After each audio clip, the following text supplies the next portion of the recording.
ಅಷ್ಟೂ ಒಂದಿನ ಕೊಟ್ಟ ನೋಡ್ರಿ. ಏನು ಸಂಸಾರ ರೀ ದಕ್ಷ ಪ್ರಜಾಪತಿ ಸಂಸಾರ.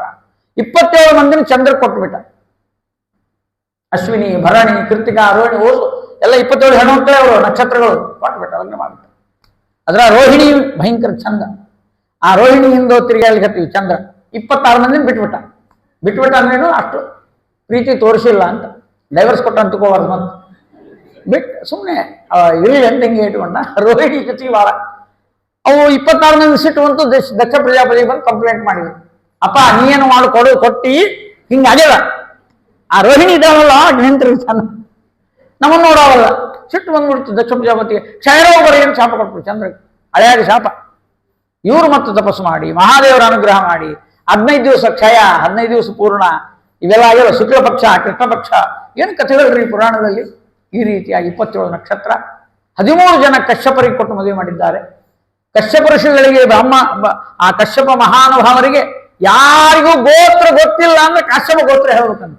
ಅದಕ್ಕೆ ಇಲ್ಲಿ ಬಂದವರೆಲ್ಲ ಕಾಶ್ಯಪ ಗೋತ್ರದವರೇ ನಾವು ಮೂಲತಃ.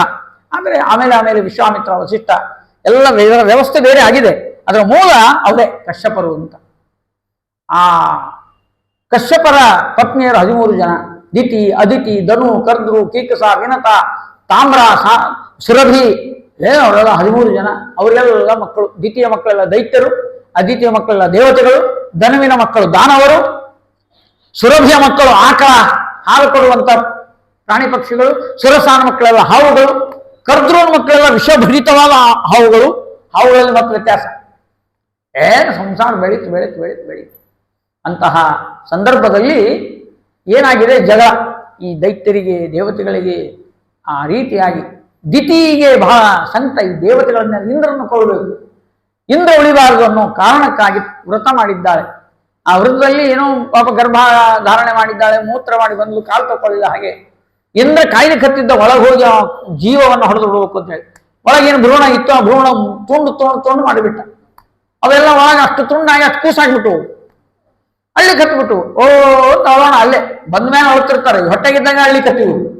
ಇಂದ್ರದೇವರಂದ್ರು ಮಾರುದ ಅಳಗಾಡ್ರಿ, ನಿಮ್ಮನ್ನ ನಾ ತಗೋತೀನಿ, ನಮ್ಮ ಡಿಪಾರ್ಟ್ಮೆಂಟ್ನೇ ತಗೋತೀನಿ. ನಿಮ್ ದೈತ್ಯರ ದ್ವಿತೀಯ ಮಕ್ಕಳಾಗಿದ್ದರು ನೀವು ನಮ್ಮ ಡಿಪಾರ್ಟ್ಮೆಂಟಿಗೆ ಸೇರಬೇಕು ಅಂತ ಅನುಗ್ರಹ ಮಾಡಿ ಇಂದ್ರದೇವರು ಆ 47 ಮರುತ್ತುಗಳನ್ನ ತಗೊಂಡು ಬಂದ. ಈ ಮರುತ್ತು ಅದ್ರದ್ದೆಲ್ಲ ಕಥೆ ಬರ್ತಾ ಇದೆ. ಆ ನಂತರದಲ್ಲಿ ಇಂದ್ರದೇವರ ಪೌರೋಹಿತ್ಯದಲ್ಲಿ ಸ್ವಲ್ಪ ಪುರೋಹಿತರಿಗೆ ಜಗಳ ಆಯಿತು. ಅದೆಲ್ಲ ಅನೇಕ ವಿಚಾರಗಳು. ವೃತ್ರಾಸುರನ ಸಂಹಾರ ಆಗಿದೆ.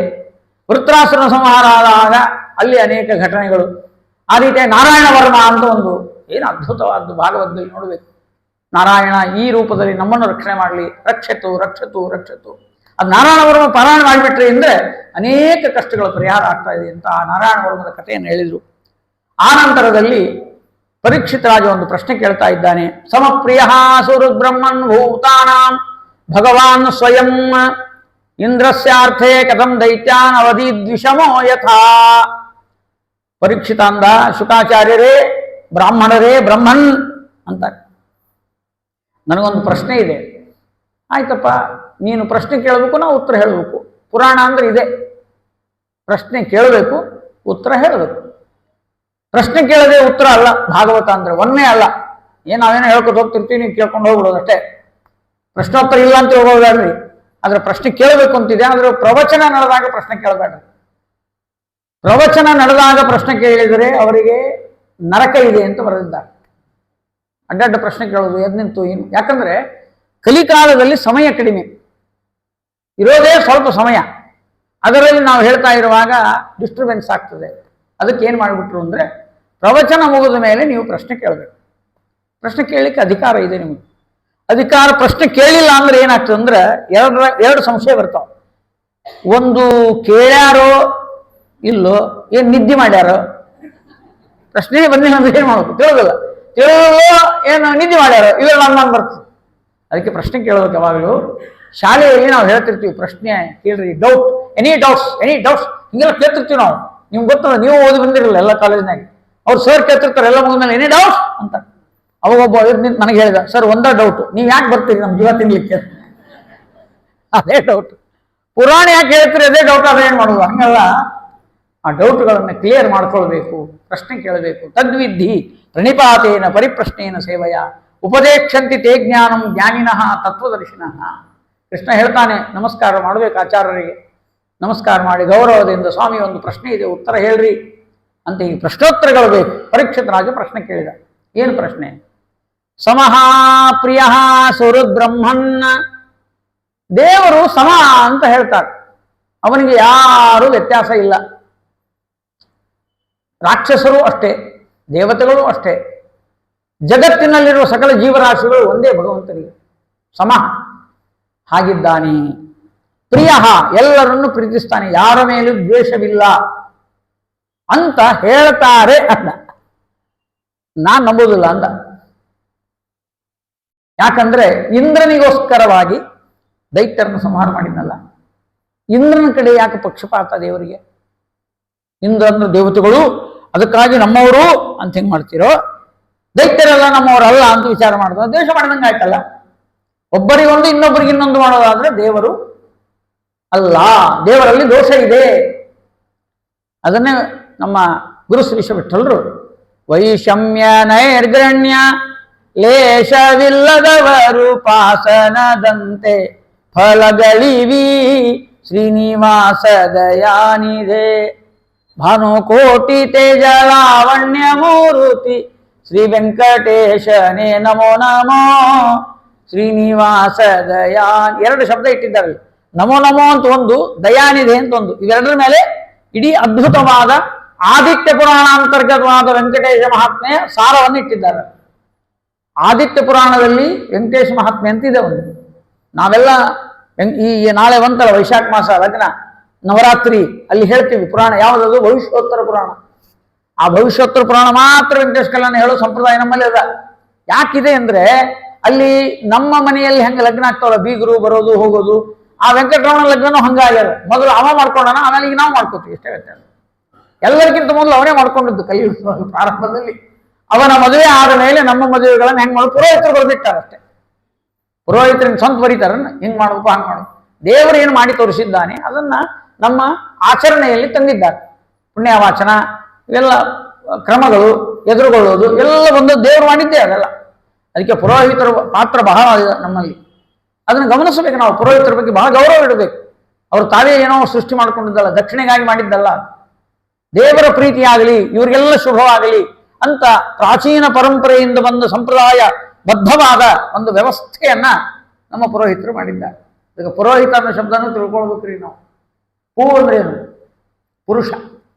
ರೋ ಅಂದ್ರ ರೋಹಿಣಿ ಸುತ, ಹಿ ಅಂದ್ರೆ ಹಿಮಾಂಶು, ತ ಅಂದ್ರೆ ತರಣಿ ಸುತ.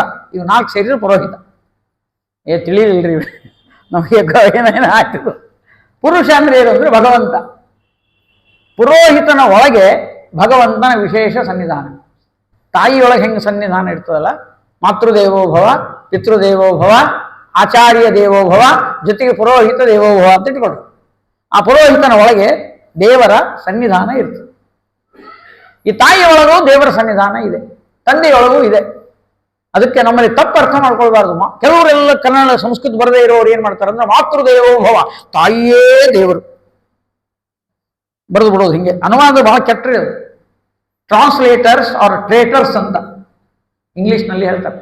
ಅಪರಾಧಿಗಳು ಅಂತ ಟ್ರೇಟರ್ಸ್ ಅಂದ್ರೆ. ಈ ಟ್ರಾನ್ಸ್ಲೇಷನ್ ಮಾಡೋರು ಇದ್ದಾರೆ, ಕೆಲವರು ಇದ್ದಾರೆ, ಅವರೆಲ್ಲ ಬಹಳ ಡೇಂಜರ್. ನಮ್ಮ ದೇಶ ಹಾಳು ಮಾಡಿದವರು ಈ ಅನುವಾದ ಮಾಡಿದವರು. ಸಂಸ್ಕೃತ ಮೂಲ ಇಟ್ಟು ಬಿಡ್ಬೇಕಪ್ಪ.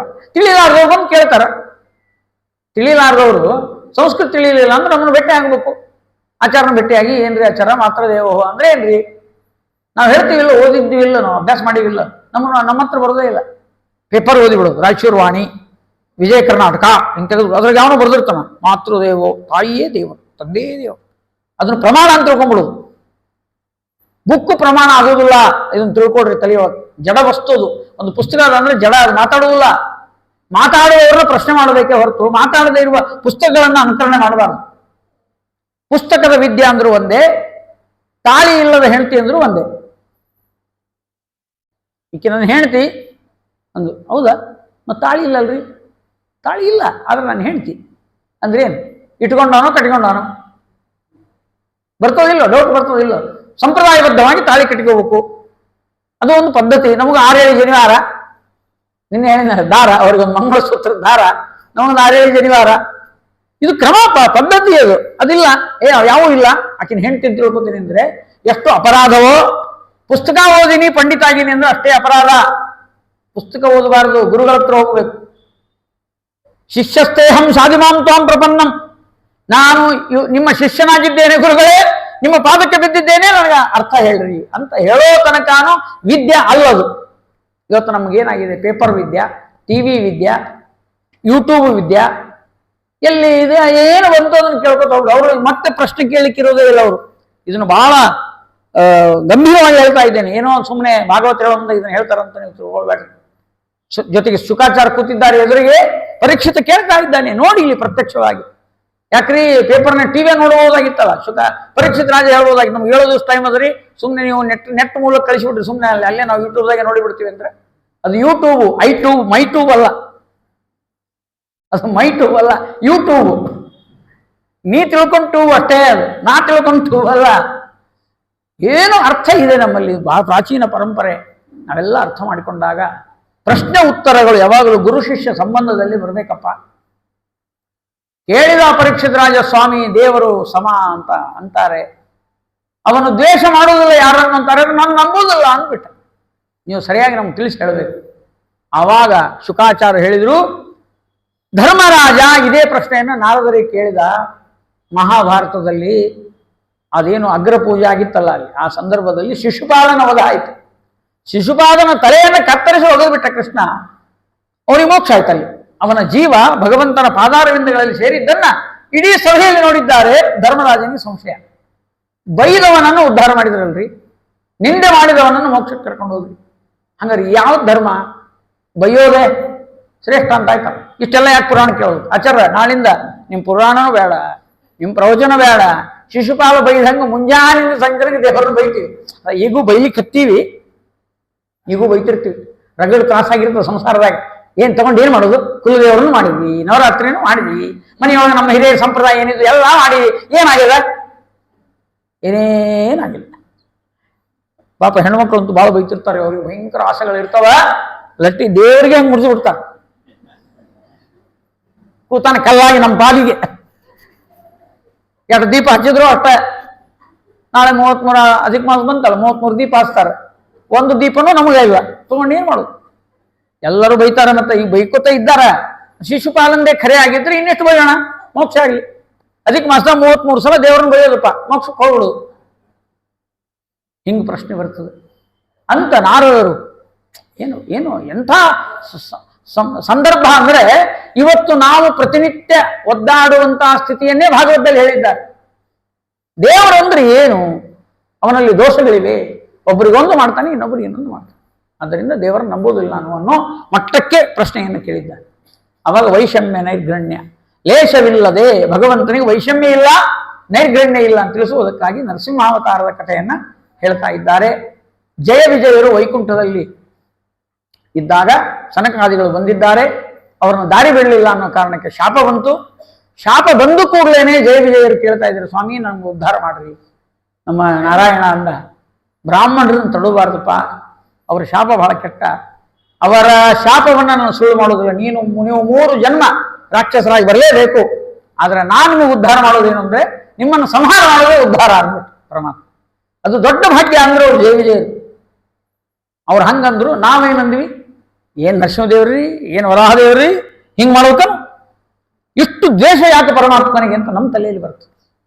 ಹಿರಣ್ಯಾಕ್ಷ ಬಂದ, ದಿತಿ ಕಶ್ಯಪರ ಸಂತಾನ, ದ್ವಿತೀಯ ಮಕ್ಕಳಾದ್ರಿಂದ ದೈತ್ಯರವರು. ಸ್ವಭಾವತಃ ಜಯ ವಿಜಯರು ದುಷ್ಟರಲ್ಲ, ಇದನ್ನೇ ಗಮನಿಸ್ಬೇಕು ನಾವು. ಇಡೀ ಭಾಗವತ ಕಥೆ ಇಷ್ಟೇ. ಜಯ ವಿಜಯರು ದುಷ್ಟರಲ್ಲ, ಅವರೊಳಗೆ ಅಸುರಾವೇಶ ಇತ್ತು. ಆ ಅಸುರಾವೇಶದಿಂದ ಹಾಗೆ ಹರಿದ್ವೇಷ ಮಾಡಿದ್ದಾರೆ. ಹಿರಣ್ಯಾಕ್ಷ ಬಂದ, ವರಾಹದೇವರು ಬಂದು ಅವತಾರ ಮಾಡಿ ಅವ್ರನ್ನ ಸಂಹಾರ ಮಾಡಿದರು. ಯಾಕೆ? ಭೂಮಿ ತಗೊಂಡು ಹೋಗಿದ್ದ. ಯಾರ್ಯಾರು ಮಂದಿ ಭೂಮಿ ಮೇಲೆ, ಮಂದಿ ಬಂಗಾರದ ಮೇಲೆ ಕಣ್ಣಿಡ್ತಾರ ಅವರು ಹಿರಣ್ಯಾಕ್ಷರೇ. ಅಕ್ಷ ಅಂದ್ರೆ ಕಣ್ಣು. ಮಂದಿ ನೆಲದ ಮೇಲೆ ಕಣ್ಣು ಹಾಕಿದ್ರಿ ಫಸ್ಟ್ ಹಿರಣ್ಯಾಕ್ಷರ ನೀವೇ. ವರಾಹದೇವರು ಏನು ಮಾಡಬೇಕು ವ್ಯವಸ್ಥೆ ಮಾಡ್ತಾರೆ, ಕೊಂದು ಬಿಡ್ತಾನ. ಅದಕ್ಕಾಗಿ ಸಂಹಾರ ಆಯಿತು. ಅದೇ ದ್ವೇಷದಿಂದ ಹಿರಣ್ಯ ಕಶಿಪು, ಅವ ಹಿರಣ್ಯಾಕ್ಷ, ಇವರು ಹಿರಣ್ಯ ಕಶಿಪು. ಹಿರಣ್ಯ ಕಶಿಪು ಅಂದ್ರೇನು? ಬಂಗಾರದ ಹಾಸಿಗೆ ಅಂತ. ಇಡೀ ಜಗತ್ತು ನನ್ನಲ್ಲೇ ಇರಬೇಕು, ನಾನೇ ಎಲ್ಲ ಸಂಪತ್ತಿಗೆ ಒಡೆಯ, ಅಹಂ, ನಾನೇ, ಇನ್ಯಾರೂ ಇಲ್ಲ.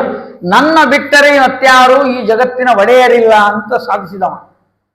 ಅದು ವಿರೋಧ ಆಯಿತು. ಬ್ರಹ್ಮದೇವರನ್ನು ತಪಸ್ಸು ಮಾಡಿದ್ದಾನೆ, ಕಥೆ ಎಲ್ಲರಿಗೂ ಗೊತ್ತಿದೆ. ಬ್ರಹ್ಮದೇವರು ಬಂದರು, ಏನು ವರ ಬೇಕು ಕೇಳು ಅಂದರು. ಅವ ಅಂದ, ಹಗಲು ಸಾಯಬಾರ್ದು, ರಾತ್ರಿ ಸಾಯಬಾರ್ದು, ಮನೆ ಒಳಗೆ ಸಾಯಬಾರ್ದು, ಮನೆ ಹೊರಗೆ ಸಾಯಬಾರ್ದು, ನನಗೆ ಮರಣ ಅನ್ನೋದೇ ಬರಬಾರದು. ಇದನ್ನು ಹೇಳ್ತಾ ಇದ್ದಾನೆ. ಮರಣ ಅನ್ನೋದೇ ಬರಬಾರದು ಅನ್ನೋದು ರಾಕ್ಷಸರ ಸ್ವಭಾವ. ರಾಕ್ಷಸರ ಸ್ವಭಾವ ಏನು? ನಮಗೆ ಮರಣ ಬರಬಾರದು. ಇಲ್ಲಿ ಹೇಳ್ತಾ ಇದ್ದಾರೆ, ಭಗವಂತನ ಬಗ್ಗೆ ಕೇಳಿದ ವರ, ನಾಂತಹ ಬಹಿಹಿ, ಅಂತಹ ಅಂದ್ರೆ ಒಳಗೆ ಸಾವು ಬರಬಾರದು. ಬಹಿ ದಿವಾ ನಕ್ತಂ, ದಿವ ಅಂದ್ರೆ ಹಗಲು, ನಕ್ತಂ ಅಂದ್ರೆ ರಾತ್ರಿ. ಅನ್ಯಸ್ಮಾದಪಿ ಚಾಯುಧೈಹಿ, ಯಾವುದೇ ಆಯುಧಗಳಿಂದ ಮರಣ ಬರಬಾರದು. ನ ಭೂಮೌ, ಭೂಮಿ ಮೇಲೆ ಬರಬಾರದು ಅಂದ್ರೆ ನೆಲದ ಮೇಲೆ ಬರಬಾರದು. ನಚ ನಾಂಬರೇ, ಆಕಾಶದಲ್ಲಿ ಬರಬಾರದು. ಸಾವು ಬರೋದು ಎಲ್ಲಾದ್ರೂ ಒಂದ್ ಕಡೆ ಬರ್ತಿರುತ್ತೆ. ಮೃತ್ಯು ನ ನರೈಹಿ ನ ಮೃಗೈಹಿ ಅಪಿ, ಮನುಷ್ಯರಿಂದಲೂ ಬರಬಾರದು, ಪ್ರಾಣಿಗಳಿಂದಲೂ ಬರಬಾರದು. ಆಕಾಶದಲ್ಲಿ ಬರಬಾರ್ದು ಅಂದ್ರೆ ವಿಮಾನ ಇರುವಾಗ ಆಗ್ತವಲ್ಲ ಆಕ್ಸಿಡೆಂಟ್, ಅವು ಭೂಮಿ ಮೇಲಿದ್ರೆ ಆಕ್ಸಿಡೆಂಟ್ ಆಗ್ತದ್ರಿ ಅಂದ್ರೆ ಮ್ಯಾಲ ಅಲ್ಲೂ ಆಗ್ತದೆ. ಅನೇಕ ಆ ಸಂದರ್ಭಗಳಲ್ಲಿ ಮರಣ ಬರಬಾರದು. ಹಿರಣ್ಯಕಶಿಪು ಕೇಳ್ತಾ ಇದ್ದಾನೆ. ಬ್ರಹ್ಮದೇವರು ತಥಾಸ್ತು ತಥಾಸ್ತು ತಥಾಸ್ತು, ಕೇಳಿದ್ದಕ್ಕೆಲ್ಲ ತಥಾಸ್ತು ಅಂದ್ರು. ಇವಾಗ ಅನುಮಾನ, ಕೇಳಿದ್ದಕ್ಕೆಲ್ಲ ಹೂ ಅಂದಾರಂದ್ರೆ ಏನೋ ಉಳುವುದು, ಎಲ್ಲೋ ಉಳ್ಕೊಂಡದು, ನನ್ನ ಮರಣ ಎಲ್ಲೋ ಕಡೆ ಕಾದಿದೆ. ಎಷ್ಟು ತಲೆ ಓಡಿಸಿದ್ದ ನೋಡ್ರಿ, PhD ಮಾಡಿದ್ದ ಅದ್ರೊಳಗ. ಸಾಯಬಾರದು ಅನ್ನೋ ಸಬ್ಜೆಕ್ಟ್ನೊಳಗೆ PhD. ಕೊನೆಗೆ ಒಂದು ಮಾತು ಹೇಳಿದ, ತದ್ವಿಸೃಷ್ಟೇಭ್ಯ ಭೂತೇಭ್ಯ, ನೀನು ಸೃಷ್ಟಿ ಮಾಡಿದ ಯಾವ ವಸ್ತುಗಳಿಂದಲೂ ನನಗೆ ಮರಣ ಬರಲ್ಲ, ಎಲ್ಲ ಬಂತದ್ರೊಳಗ ಅಂತ ಅವನು ಸಮಾಧಾನ. ಬ್ರಹ್ಮದೇವರು ತಥಾಸ್ತು ಅಂದ್ರು. ನಾನು ಸೃಷ್ಟಿ ಮಾಡಿದ ಯಾವ ವಸ್ತುಗಳಿಂದಲೂ ನಿನಗೆ ಮರಣ ಇಲ್ಲ, ನನ್ನನ್ನು ಸೃಷ್ಟಿ ಮಾಡಿದ ಒಬ್ಬವಿದ್ದಾನ, ಅವನ್ನ ನಾ ಸೃಷ್ಟಿ ಮಾಡಿಲ್ಲ, ಅವನಿಂದ ವ್ಯವಸ್ಥಾ. ಸುಮ್ಮನೆ ಮನುಷ್ಯನ ಅನ್ಕೊಂಡ್ರು, ಹೇಳಿಕ್ ಹೋಗಲಿಲ್ಲ, ಹೇಳಿದ್ರು ಅದನ್ನು ಕೇಳ್ಬಿಡವ, ನಾರಾಯಣನಿಂದಲೂ ಮರಣ ಬರಬಾರದು ಅಂತ. ಎಂಥ ಒಂದು ಎಚ್ಚರಿಕೆಯಿಂದ ಮಾಡಿದ್ದ. ಇದೆಲ್ಲ ಫೈಲು, ಅವನಿಗೇನು ವರ ಕೊಟ್ಟರಲ್ಲ ಫೈಲ್ ವೈಕುಂಠಕ್ಕೆ ಹೋಗ್ಬಿಡ್ತು. ನಾರಾಯಣ ಕೂತು ಸ್ಟಡಿ ಮಾಡಿದ, ಈ ಬ್ರಹ್ಮದೇವರು ಏನೇನು ವರ ಕೊಟ್ಟಾನಪ್ಪ ಮಾರಾಯ, ಇದು ಮುಂದೆ ನಡೀತಾ ಇದೆ. ಆ ಹಿರಣ್ಯಕಶಿಪು ಬಂದಿದ್ದಾನೆ, ಎಲ್ಲ ಅನ್ಯಾಯಗಳನ್ನು ಮಾಡ್ತಾ ಇದ್ದಾನೆ. ಗೋವುಗಳನ್ನು ಕೊಂದ, ಬ್ರಾಹ್ಮಣರನ್ನು ಕೊಂದ, ಹರಿ ಅಂತ ಯಾರಂತಾರೋ ನಾಲಿಗೆ ಹರಿದು ಬಿಟ್ಟಿದ್ದಾನೆ. ಅನೇಕ ಆ ಸಂದರ್ಭದಲ್ಲಿ ಪ್ರಹ್ಲಾದರಾಜರು ಕಯಾದುವಿನ ಉದರದಲ್ಲಿ ಇದ್ದಾರೆ. ಆ ಗರ್ಭಿಣಿಯನ್ನು ನಾರದರು ಕರೆದುಕೊಂಡು ಹೋಗಿ ಆಶ್ರಮದಲ್ಲಿ ಇಟ್ಟುಕೊಂಡಿದ್ದಾರೆ, ಸಂಸ್ಕಾರವನ್ನು ಕೊಡ್ತಾ ಇದ್ದಾರೆ.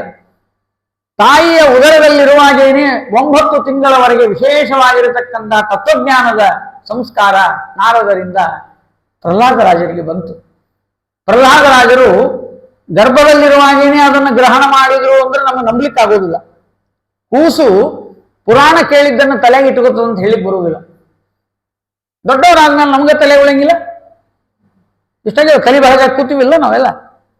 ಹೊರಗೆ ಹೋದ್ಮೇಲೆ ಪುರಾಣ ಏನು ಹೇಳಿದ್ರು, ಪುರಾಣ ಹೇಳಿದ್ರು, ಅಲ್ಲ ಪುರಾಣದಾಗ ಏನು ಹೇಳಿದ್ರು ನಮಗೆ ಕೇಳಬಾರ್ದು, ನಾಳೆ ಬರ್ರಿ ಕೂತ್ ಕೇಳಿ, ಎಲ್ಲ ನೆನಪಿರೋದಿಲ್ಲ ಅಂತೀವಿ ನಾವು.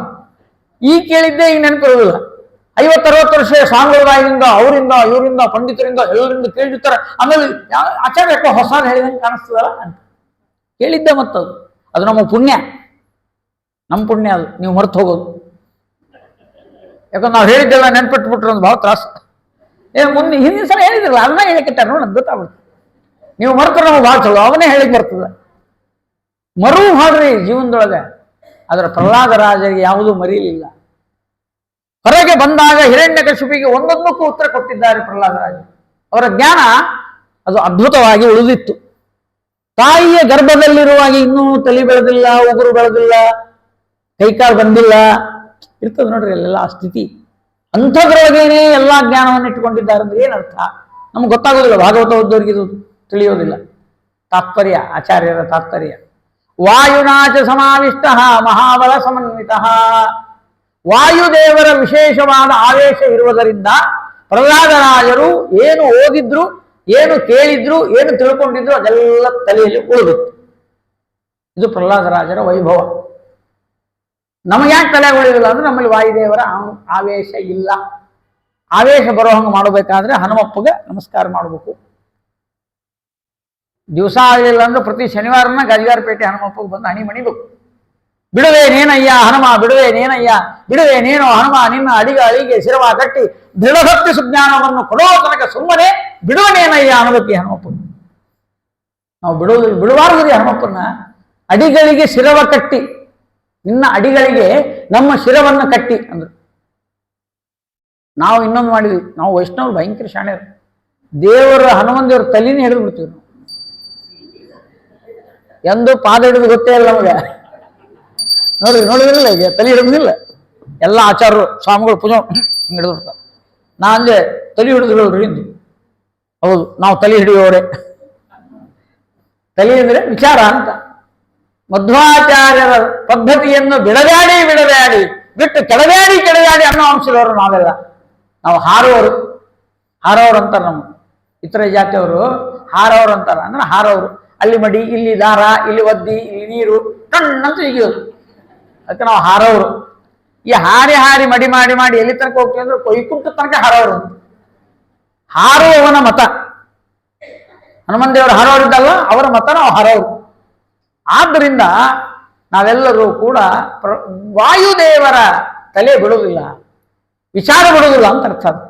ಆ ಗಂಟೆ ಬಾರಿಸಿ ನಾದ ಏನಿದೆಯಲ್ಲ, ಈ ಒಳಗಿನ ನಾದ, ಅದೇ ಧ್ವನ್ಯಾತ್ಮಕ, ವರ್ಣಾತ್ಮಕ, ಲೌಕಿಕ, ವೈದಿಕ, ಭೇದವಿನ್ನ ಶಬ್ದಾರ್ಥ. ಪ್ರಾತಃ ಸಂಕಲ್ಪ ಗದ್ಯ. ಪ್ರಾತಃ ಅಂದ್ರೆ ಏನು? ಬೆಳಿಗ್ಗೆ ಅಂತ ಅರ್ಥ ಅಲ್ಲ, ಅಷ್ಟೇ ಅಲ್ಲ, ಅದು ಒಂದು ಅರ್ಥ ಇದೆ. ಪ್ರಾತಃ ಅಂದ್ರೆ ವಾಯುದೇವರು ಅಂತ ಅರ್ಥ. ಪ್ರತತತ್ವಾತ್ ಪ್ರಾತಃ, ಎಲ್ಲ ಕಡೆ ವ್ಯಾಪ್ತರಾದ ವಾಯುದೇವರ ಹೆಸರೇ ಪ್ರಾತಃ ಸಂಕಲ್ಪ ಅಂದ್ರೆ ವಾಯುದೇವರು ನಮಗೋಸ್ಕರವಾಗಿ ಮಾಡುವ ಸಂಕಲ್ಪ. ನಮ್ಮ ಅನಾಥಂ ಪಾಲಯ, ಇವನನ್ನು ರಕ್ಷಣೆ ಮಾಡುವಂತ ದೇವರಿಗೆ ರೆಕಮೆಂಡ್ ಮಾಡುವರು ವಾಯುದೇವರು. ಅದನ್ನು ಪ್ರಾತಃ ಸಂಕಲ್ಪದಲ್ಲಿ ಬರೆದಿದ್ದಾರೆ. ಅದಕ್ಕೆ ಹನುಮಪ್ಪನ ಬಿಡಬಾರದು, ಆತ ನಮ್ಮನ್ನು ಬಿಡುವುದಿಲ್ಲ. ಅದಕ್ಕೆ ಪ್ರಹ್ಲಾದರಾಜರು ಅಷ್ಟು ಜ್ಞಾನಿಗಳಾಗಿ ಹೊರಗೆ ಬಂದಿದ್ದಾರೆ. ಸಂಸ್ಕಾರ ಅಂದ್ರೆ ಇದು. ಅದಕ್ಕೆ ನಾವು ಸಂಸ್ಕಾರ ಕೊಡೋದು ಮಕ್ಕಳಿಗೆ. ಒಬ್ಬ ತಾಯಿ ಹೇಳಿದ್ರು ನಮಗೆ, ಆಚಾರ ಈಗಿನ ಹುಡುಗರು ಸಣ್ಣ ಕೂಸುಗಳು ಇರ್ತಾವಲ್ಲ, ಮೊಬೈಲ್ ಕೊಟ್ರೆ ಹೆಂಗ್ ಆಪರೇಟ್ ಮಾಡ್ತಾರೆ, ತೆಗೆದು ಬಿಡ್ತಾರ, ಅದನ್ನೆಲ್ಲ ನೋಡ್ತಾರ. ನಮ್ಗೆ 50-60 ವರ್ಷ ಆಗ್ಯಾವ, ನಮ್ಮ ಮನೆ ವಾರಕ್ಕೆ ಒಂದು ಗೊತ್ತಾಗೋದು. ಹೊಸ ಮೊಬೈಲ್ ಕೊಟ್ಟರೆ ತಿಳಿಯೋದೇ ಇಲ್ಲ ನಮಗೆ. ಆ ಹುಡುಗರಿಗೆ ಹೆಂಗೆ ಇಷ್ಟು ಜ್ಞಾನ ಬಂತ್ರಿ ಅಂತ ಕೇಳಿದ್ರು. ಪಾಪ ದೊಡ್ಡ ಪ್ರಶ್ನೆ ಇದು. ನಾ ಹೇಳಿದೆ, ಆಕಿ ಬಸರಿದ್ದಾಗ ಮಾಡಿದ್ದದ ಕೆಲಸ ಅಂತ. 9 ತಿಂಗಳು ತಿರುವಿದ್ದೆ. ಅದು ಹೊಟ್ಟೆಗಿನ ಕೂಸಿಗೆ ನಮ್ಮಮ್ಮ ಹೆಂಗೆ ತಿರುಗುತ್ತಾಳೆ. Practical knowledge.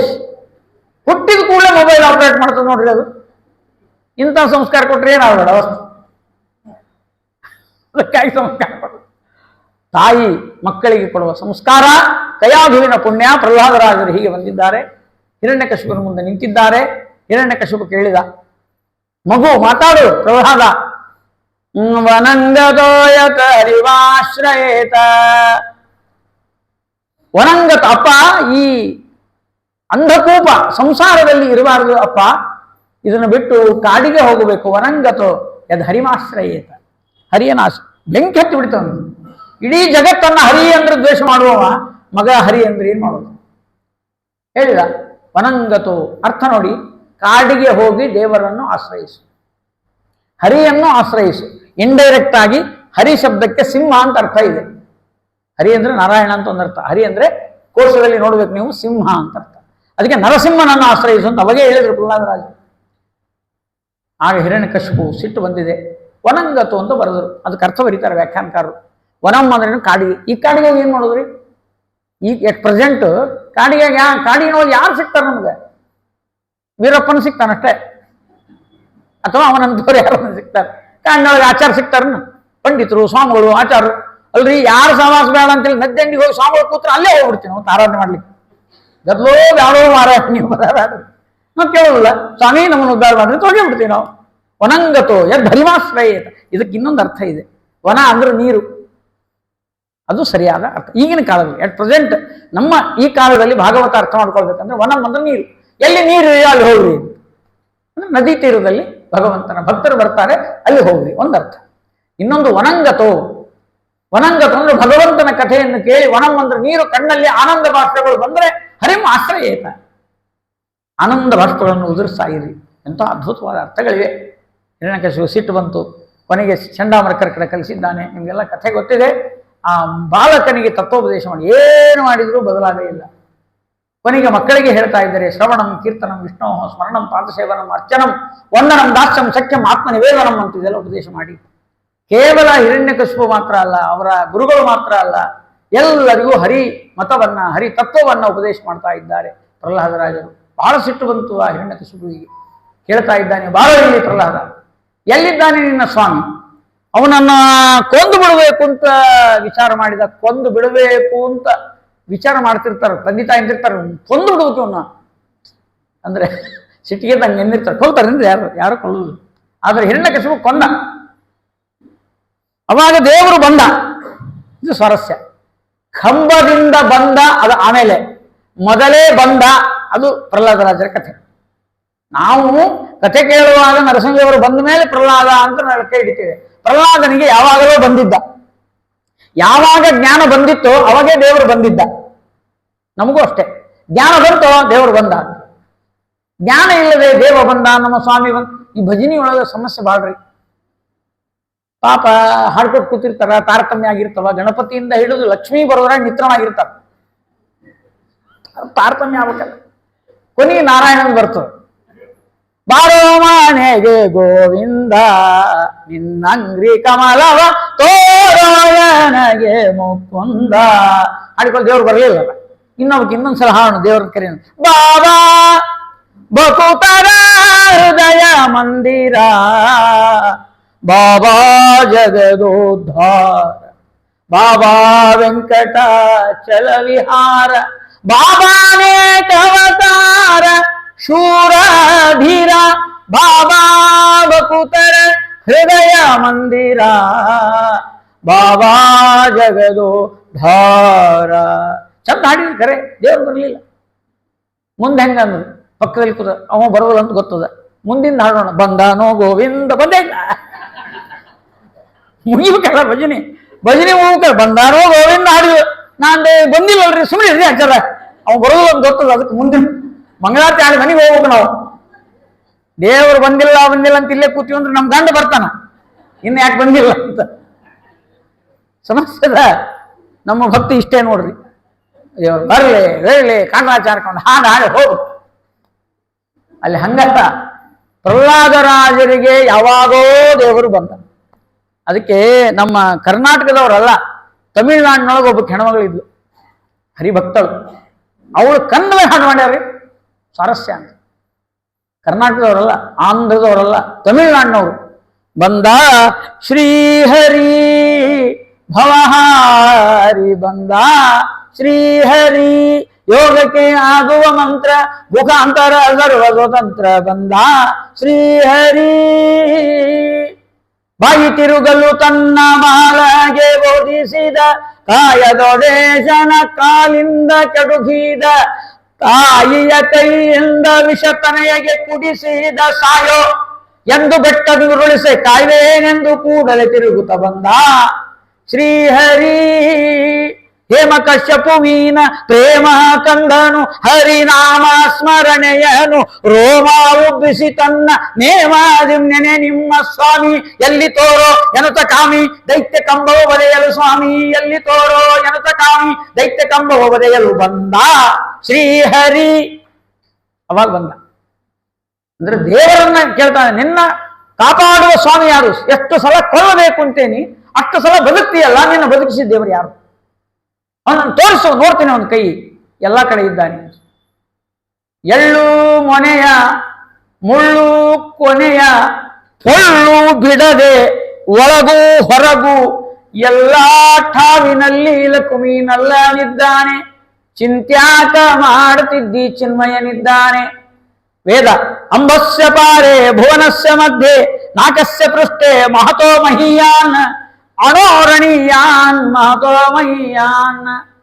ವೇದ ಹೇಳ್ತದೆ, ಯಚ್ಚ ಕಿಂಚಿತ್ ಜಗತ್ ಸರ್ವಂ ದೃಶ್ಯತೆ ಶ್ರೂಯತೆ ಪಿವ ಅಂತರ್ಬಹಿಶ್ಚ ತತ್ಸರ್ವಂ ವ್ಯಾಪ್ಯ ನಾರಾಯಣ ಸ್ಥಿತ ಸಹರಿಹಿ ಸೇಂದ್ರ ಸೋಕ್ಷರ ಪರಮಸ್ವರಾಟ್. ಎಷ್ಟು ವೇದಗಳು ನಿಮಗೆಲ್ಲ.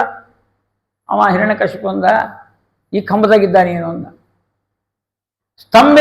ಸ್ತಂಭೇನ ದೃಶ್ಯತೆ, ಸ್ತಂಭೆ ನ ದೃಶ್ಯತೆ. ಏನು ಸ್ವಾರಸ್ಯ ಭಾಗವತ. ಸ್ತಂಭೆ ನ ದೃಶ್ಯತೆ, ಈ ಕಂಬದ ಕಾಣವಲ್ಲ ಅಂತ. ಇವರಂದ್ರು ಸ್ತಂಭೇನ ದೃಶ್ಯತೆ, ಕಂಬದಿಂದಲೇ ಕಾಣ್ತಾನಂದ್ರು. ಕಂಬದೊಳಗೆ ಕಾಣ್ತಾನ, ಕಂಬದಿಂದೇ ಬರ್ತಾನ. ಮತ್ತು ಸ್ತಂಭೇನ ದೃಶ್ಯತೆ ಅಂತ ಹೇಳ್ತೀಯಲ್ಲ, ನೋಡುವುದು ಖಡ್ಗ ಎತ್ತಿ ಆ ಕಂಬಕ್ಕೆ ಹೊಡೆದ್ರೆ ಒಳಗಿರ್ತಕ್ಕಂಥ ನರಸಿಂಹದೇವರು 15 ನಿಮಿಷ ಮೊದಲೇ ಬಂದು ಕೂತಿದ್ದ. ನರಸಿಂಹದೇವರು ಯಾಕಂದ್ರೆ ಭಾಗವತದಲ್ಲಿ ಒಂದು ಮಾತು ಹೇಳ್ತಾರೆ, ಸತ್ಯಂ ವಿಧಾತು ನಿಜವೃತ್ಯ ಭಾಷಿತ ವ್ಯಾಪ್ತಿಂಚ ಭೂತೇಶು ಅಖಿಲೇಶು ಚಾತ್ಮನಃ. ಸತ್ಯಂ ವಿಧಾತು, ಸತ್ಯ ಮಾತ ಮಾಡಬೇಕು. ದೇವರಿಗೆ ಸತ್ಯ ಅಂದ್ರೆ ಬಹಳ ಪ್ರೀತಿ ಅವನಿಗೆ. ಕರೆ ಹೇಳ್ಬೇಕ್ರಿ, ಸುಳ್ಳು ಹೇಳ್ಬಾರ್ದು. ಸುಳ್ಳು ಯಾವುದೂ ಇರಬಾರ್ದು ಅಂದ್ರೆ ದೇವರಿಗೆ ಆನಂದ ಆಗ್ತದೆ. ಸುಳ್ಳು ನಮ್ಮಲ್ಲಿಲ್ಲವಯ್ಯ, ಸುಳ್ಳೇ ನಮ್ಮನಿ ದೇವರು, ಸುಳ್ಳೇ ನಮ್ಮನಿ ದೇವರು, ಹಿಂಗರ್ಥ. ಸತ್ಯವಾಗಿರ್ಬೇಕು. ಸತ್ಯಂ ವಿಧಾತು ನಿಜವೃತ್ಯ ಭಾಷಿತ. ನಿಜ ಅಂದ್ರೆ ತನ್ನ ಭಕ್ತರ ಮಾತನ್ನ ಸತ್ಯ, ತನ್ನ ಮಾತು ಸುಳ್ಳು ಆದ್ರೂ ಆಗಲಿ, ಭಕ್ತರ ಮಾತು ಸುಳ್ಳು ಆಗಬಾರ್ದು. ಭಕ್ತರ ಮೇಲೆ ವಿಶ್ವಾಸ ಇರಬೇಕೆಲ್ಲರಿಗೆ ಅಂತ ದೇವರು 15 ನಿಮಿಷ ಮೊದಲೇ ಬಂದು ಕೂತಿದ್ದ. ಯಾಕಂದ್ರೆ ಪ್ರಹ್ಲಾದ ಹೇಳಿದ್ನಲ್ಲಿ ಇಲ್ಲಿದ್ದಾನೆ. ಸತ್ಯಂ ಅವಿಧಾತುಂ ನಿಜವೃತ್ಯ ಭಾಷಿತಂ ವ್ಯಾಪ್ತಿಂಚ ಭೂತೇಷು ಅಖಿಲೇಷು ಜಾತ್ಮನಃ ಅದೃಶ್ಯತಾತ್ಯದ್ಭುತ ರೂಪ ಮುದ್ವಹನ್ ಸ್ತಂಭೇ ಸಭಾಯಾಂ ನ ಮೃಗಂ ನ ಮಾನುಷಂ. ಆ ನರಸಿಂಹದೇವರು ಬಂದು ನಿಂತಿದ್ದಾರೆ. 15 ನಿಮಿಷ ಮೊದಲೇ ಯಾಕೆ ಬಂದ ಅಂದ್ರೆ ಭಕ್ತರಿಗೆ ವಿಶ್ವಾಸ ಬರಬೇಕು. ಸಪ್ತಮ ಸ್ಕಂದ ಭಾಗವತ ಕೇಳುವವರಿಗೆ ದೇವರು ಸರಿಯಾದ ಸಮಯಕ್ಕೆ ಬಂದು ಒದಗುತ್ತಾನೆ ಅಂತ ವಿಶ್ವಾಸ ಮೂಡಬೇಕು. ದೇವರು ಬಂದಿದ್ದಾನೆ. ಜಗತ್ತಿನೊಳಗೆ ಸಮಯಕ್ಕೆ ಸರಿಯಾಗಿ ಬರುವವರು ಅಂದ್ರೆ ನರಸಿಂಹದೇವರು. ಆಚಾರ್ಯರು ಟೈಮಿಗೆ ಬರುವುದಿಲ್ಲ, ಪುರಾಣ ಕೇಳೋರಂತೂ ಬರುವುದೇ ಇಲ್ಲ. 6:15 ಪ್ರವಚನ ಅಂದ್ರೆ 6:15 ಮನೆಗೆ ಬಿಡ್ತಾರೆ. ಹಿಂಗೆ ಟೈಮ್ ನೋಡ್ತಾರೆ, 6:15 ಆಗ್ಯದ, ಇನ್ಮ್ಯಾಲ ಶುರು ಅಂತ. ಎಲ್ಲಿಂದ ಇಲ್ಲಿ ಬರೋದು ಒಂದು 5 ನಿಮಿಷ ಆಗ್ತದೆ, ಇಲ್ಲ ಲೇಟ್ ಆಗ್ತದಿಲ್ಲ. 5 ನಿಮಿಷ ಮೊದಲೇ ಬಿಡ್ಬೇಕು ಅಂತ ಗೊತ್ತಾಗೋದಿಲ್ಲ. ಇವಾಗೆಲ್ಲ ನಮಗೂ ಇರುವುದಿಲ್ಲ, ಹೋಗ್ಬೇಕು ಕಾಯ್ತಿರ್ತಾರೆ ಮನೆ. ಅದ್ರಾಗ ಇನ್ನೊಂದು ಸ್ಪೆಷಾಲಿಟಿ, ತಡ ಮಾಡಿದಷ್ಟು ಪಂಡಿತರು ಭಾರಿ ಪಂಡಿತರು ಅಂತ. ಕರೆಕ್ಟ್ ಟೈಮಿಗೆ ಬಂದ್ರಂದ್ರೆ ಏನು ಕಂಡಿಲ್ ಕಾಣಿಸ್ತದೆ, ಯಾರು ಪುರಾಣ ಕಲ್ತಿಲ್ಲ. ಸ್ವಲ್ಪ ಈ ಮಂತ್ರಿಗಳು, ನಾವು ಪಂಡಿತರು ಇವೆಲ್ಲ ಸ್ವಲ್ಪ ಲೇಟಾಗಿ ಬಂದ್ರೆ ಕಿಮ್ಮತ್ ಭಾಳ ಇಂಕ ಹುಚ್ಚದು. ಸಮಯ, ದೇವರೇ ಸಮಯ ಪಾಲನೆ ಮಾಡ್ತಾನೆ, ನಾವ್ಯಾಕೆ ಮಾಡಬಾರ್ದು? ಕನಕದಾಸರಂದ್ರು, ಸಮಯ ಸಮಯ ಉಂಟೆ ಭಕ್ತ ವತ್ಸಲ ನಿನಗೆ ಕಮಲಾಕ್ಷಕ್ಕಾಗಿ ನೆಲೆ ಆದಿಕೇಶವನೇ ಬಾಗಿಲನು ತೆರೆದು ಸೇವೆಯನು ಕೊಡು ಹರಿಯೇ ಕೊಡು ಕೋಪದಿಂ ಖಳನು ಖಡ್ಗವನೆ ಪಿಡಿದು ನಿನ್ನೊಡೆಯ ಎಲ್ಲಿಹನು ಎಂದು ನುಡಿಯೇ ದೃಢ ಭಕುತಿಯಲಿ ಶಿಸುವು ಬಿಡದೆ ನಿನ್ನನು ಭಜಿಸೆ ಸಡಗರದಿ ಕಂಬದಿಂದ ಒಡೆದೆ ನರಹರಿಯೇ ಬಾಗಿಲನು ತೆರೆದು. ಸಡಗರದಿಂದ ಬಂದ. ಸಡಗರದಿಂದ ಏನ್ ಬರೋದು? ಇಲ್ಲಿ ಹಿರಣ್ಯಕಶಿಪುನ ಕೊಲ್ಬೇಕಾಗಿದೆ, ಘೋರ ಯುದ್ಧ ನಡೀತದೆ. ಸಡಗರ ಏನ್ರಿ ಇಲ್ಲಿ? ಯುದ್ಧ ಸಡಗರ ಏನ ನಡೆದಲ್ಲ? ಇರಾನ್ ಇರಾಕ್ ಸಡಗರ ಏನ? ಸಂಭ್ರಮ ಏನು? ನಮ್ಮಲ್ಲಿ ಒಬ್ಬ ಹೇಳಿದ, ಸುಮ್ಮನೆ ಇರಾಕ್ ಬೇಕು ಅಂತಂದ್ರೆ ಇರಾಣ ಅಂದ್ರೆ, ಸುಮ್ಮನೆ ಇರಾಣ ಅಂದ್ರೆ ಇರಾಕ್ ಬಿಡಂಗಿಲ್ಲ ಅಂತ.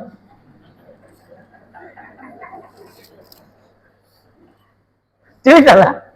ಇನ್ನೇನು ಹೇಳೋದು? ಸುಮ್ಮನೆ ಇರಾಣ, ಇರಾಕ್ ಬಿಡೋದು.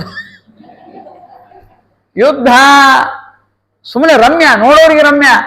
ಇಲ್ಲಿ ಬಿತ್ತಂತ ಒಂದು ನಾಳಿಂದ ಯಾರು ಬರುವುದು? ಯುದ್ಧ ಬಹಳ ಭಯಾನಕ ಅಂತಂದ್ರೆ ಸಡಗರ ಏನ್ರಿ? ಕನಕದಾಸರಿಗೆ ಏನು ಸಡಗರ ಕಂಡಿತ್ತಲ್ಲಿ. ಅದಕ್ಕೆ ಅಲ್ಲಿಂದ ವೈಕುಂಠ ಬರ್ಬೇಕಾದ್ರ ಅಕರಾಳ ವಿಕರಾಳ ರೂಪ ಮಾಡ್ಕೊಂಡು ಸಿಂಹ ರೂಪ, ನಮೃಗಂ ನ ಮಾನುಷಂ ಅಂದ್ರೆ ಅರ್ಧ ಮನುಷ್ಯ ಅರ್ಧ ಸಿಂಹ. ಅದು ಭೂಲೋಕದ ಸಿಂಹನೂ ಅಲ್ಲ, ಭೂಲೋಕದ ನರನೂ ಅಲ್ಲ. ಅದಕ್ಕೆ ನರ ನ ಮೃಗ ಅಂದಿದ್ದಾರೆ ಅಲ್ಲಿ. ಆದ್ದರಿಂದ ಇದೊಂದು ವಿಲಕ್ಷಣವಾದ ರೂಪ. ಅದೃಶ್ಯತಾತ್ಯದ್ಭುತ ರೂಪ ಮುದ್ವನ್. ಅದ್ಭುತ ರೂಪ ಅಂದ್ರೆ ಭಾಗವತದೊಳಗೆ ಅದ್ಭುತ ರೂಪ ಅಂದ್ರೆ ಏನ್ ಗೊತ್ತೇನು? ಎಂದೂ ಕಾಣದಿರುವ ರೂಪ ಅದ್ಭುತ. ಎಂದೂ ಕೇಳದಿರುವ ಸಂಗೀತ ಕೇಳಿದ್ರೆ ಅದ್ಭುತ. ಎಂದೂ ನಮಗೆ ಅನುಭವಕ್ಕೆ ಬರದೇ ಇರುವ ಪ್ರವಚನ ಇದ್ರೆ ಅದು ಅದ್ಭುತ. ಏನು ಅದ್ಭುತ ರೀ ಅಂತ ಯಾಕಂತೀರಿ ಅಂದ್ರೆ ಹಿಂದಾಗಿಲ್ಲ ಅದು. ನಮ್ಮ ಜೀವನದ ಅನುಭವಗಳಿಗೆ ಅಂತ ಪ್ರವಚನ ಕೇಳಿಲ್ಲ, ಅಂತ ಹಾಡು ಕೇಳಿಲ್ಲ, ಅಂಥ ಒಂದು ದೃಶ್ಯವನ್ನು ನೋಡಿಲ್ಲ ಅಂದ್ರೆ ಅದು ಅದ್ಭುತ. ಇಡೀ ಪ್ರಪಂಚದೊಳಗೆ ನರಸಿಂಹದೇವರಂತ ರೂಪ ಜಗತ್ತಿನೊಳಗೆ ಎಲ್ಲೂ ಇಲ್ಲ, ಹಿಂದಿಲ್ಲ, ಇಂದಿಲ್ಲ, ಮುಂದೂ ಇಲ್ಲ. ಎಂದೂ ಇರದಿದ್ದು ಆ ನರಸಿಂಹದೇವರ ಆ ಅವತಾರ ಪ್ರಹ್ಲಾದರಾಜರ ಮುಂದೆ ಬಂದಿದೆ. ಇದು ಅದ್ಭುತ ರೂಪ. ಆ ನರಸಿಂಹದೇವರು ಬಂದಿದ್ದಾರೆ. ಸಮಯಕ್ಕೆ ಸರಿಯಾಗಿ ಜಗತ್ತನ್ನ ತಿಳ್ಕೊಳ್ರಿ, ಸರಿಯಾದ ಸಮಯಕ್ಕೆ ಬರೋರಿಬ್ಬರು, ಒಂದು ನರಸಿಂಹದೇವರು, ಇನ್ನೊಂದು ಯಮದೇವರು. ಯಮದೇವರು ಕರೆಕ್ಟ್ ಟೈಮ್ ಟೇಬಲ್ ಮೇಂಟೈನ್ ಮಾಡ್ತಾರೆ. ಮತ್ತೆ ಅವ್ರು ಮಾಡಲಿಲ್ಲ ಅಂದ್ರೆ ನಾರಾಯಣ ಚಾರ್ಜ್ ಮಾಡ್ತಾನೆ ಅಲ್ಲಿ, ಮೃತ್ಯುರ್ಧಾವತಿ ಪಂಚಮಃ. ಯಾಕಪ್ಪ ಯಮ ಅವ್ರನ್ನೇನು ಪಾರ್ಶಾಲಿಟಿ ನಡೆಸಿಲ್ಲ, ಆಚಾರನ ಬಿಟ್ಟೇ ಬಿಟ್ಟಲ್ಲ, ಆಚಾರವೂ ಇಲ್ಲ, ಆ ಸ್ವಾಮಿಗಳೂ ಇಲ್ಲ, ಯಾವ ಪಂಡಿತರು ಇಲ್ಲ. ನಮ್ಮದ ಹುಟ್ಟಿದಬ್ಬ ಅಂದ್ರೆ ಬಿಡುವಲ್ರಿ. ಇವತ್ತು ಬರ್ತ್ಡೇ ಆಯ್ತು, ಕೊನಿ ಡೇನೇ ಅಂತ ತಿಳ್ಕೊ. ಈ ಡೇ ಭಾಳ ಡೇಂಜರ್ ಇದು. ಹಳ್ಳಿಯಾಗ ನಮ್ಮ ಹಿರಿಯರ ದಿನ ಅದಂತಾರ್ರಿ, ಕೇಳಿದ್ರೆ ಶ್ರಾದ್ದ ಅನ್ನಂಗಲವರು. ನಮ್ಮ ಹಿರಿಯರ ದಿನ ಅದ, ಯಾವ ದಿನ ಅಂತಾರೋ ಹಳ್ಳಿಯಾಗ ಅದು ಸತ್ತ ದಿವಸ.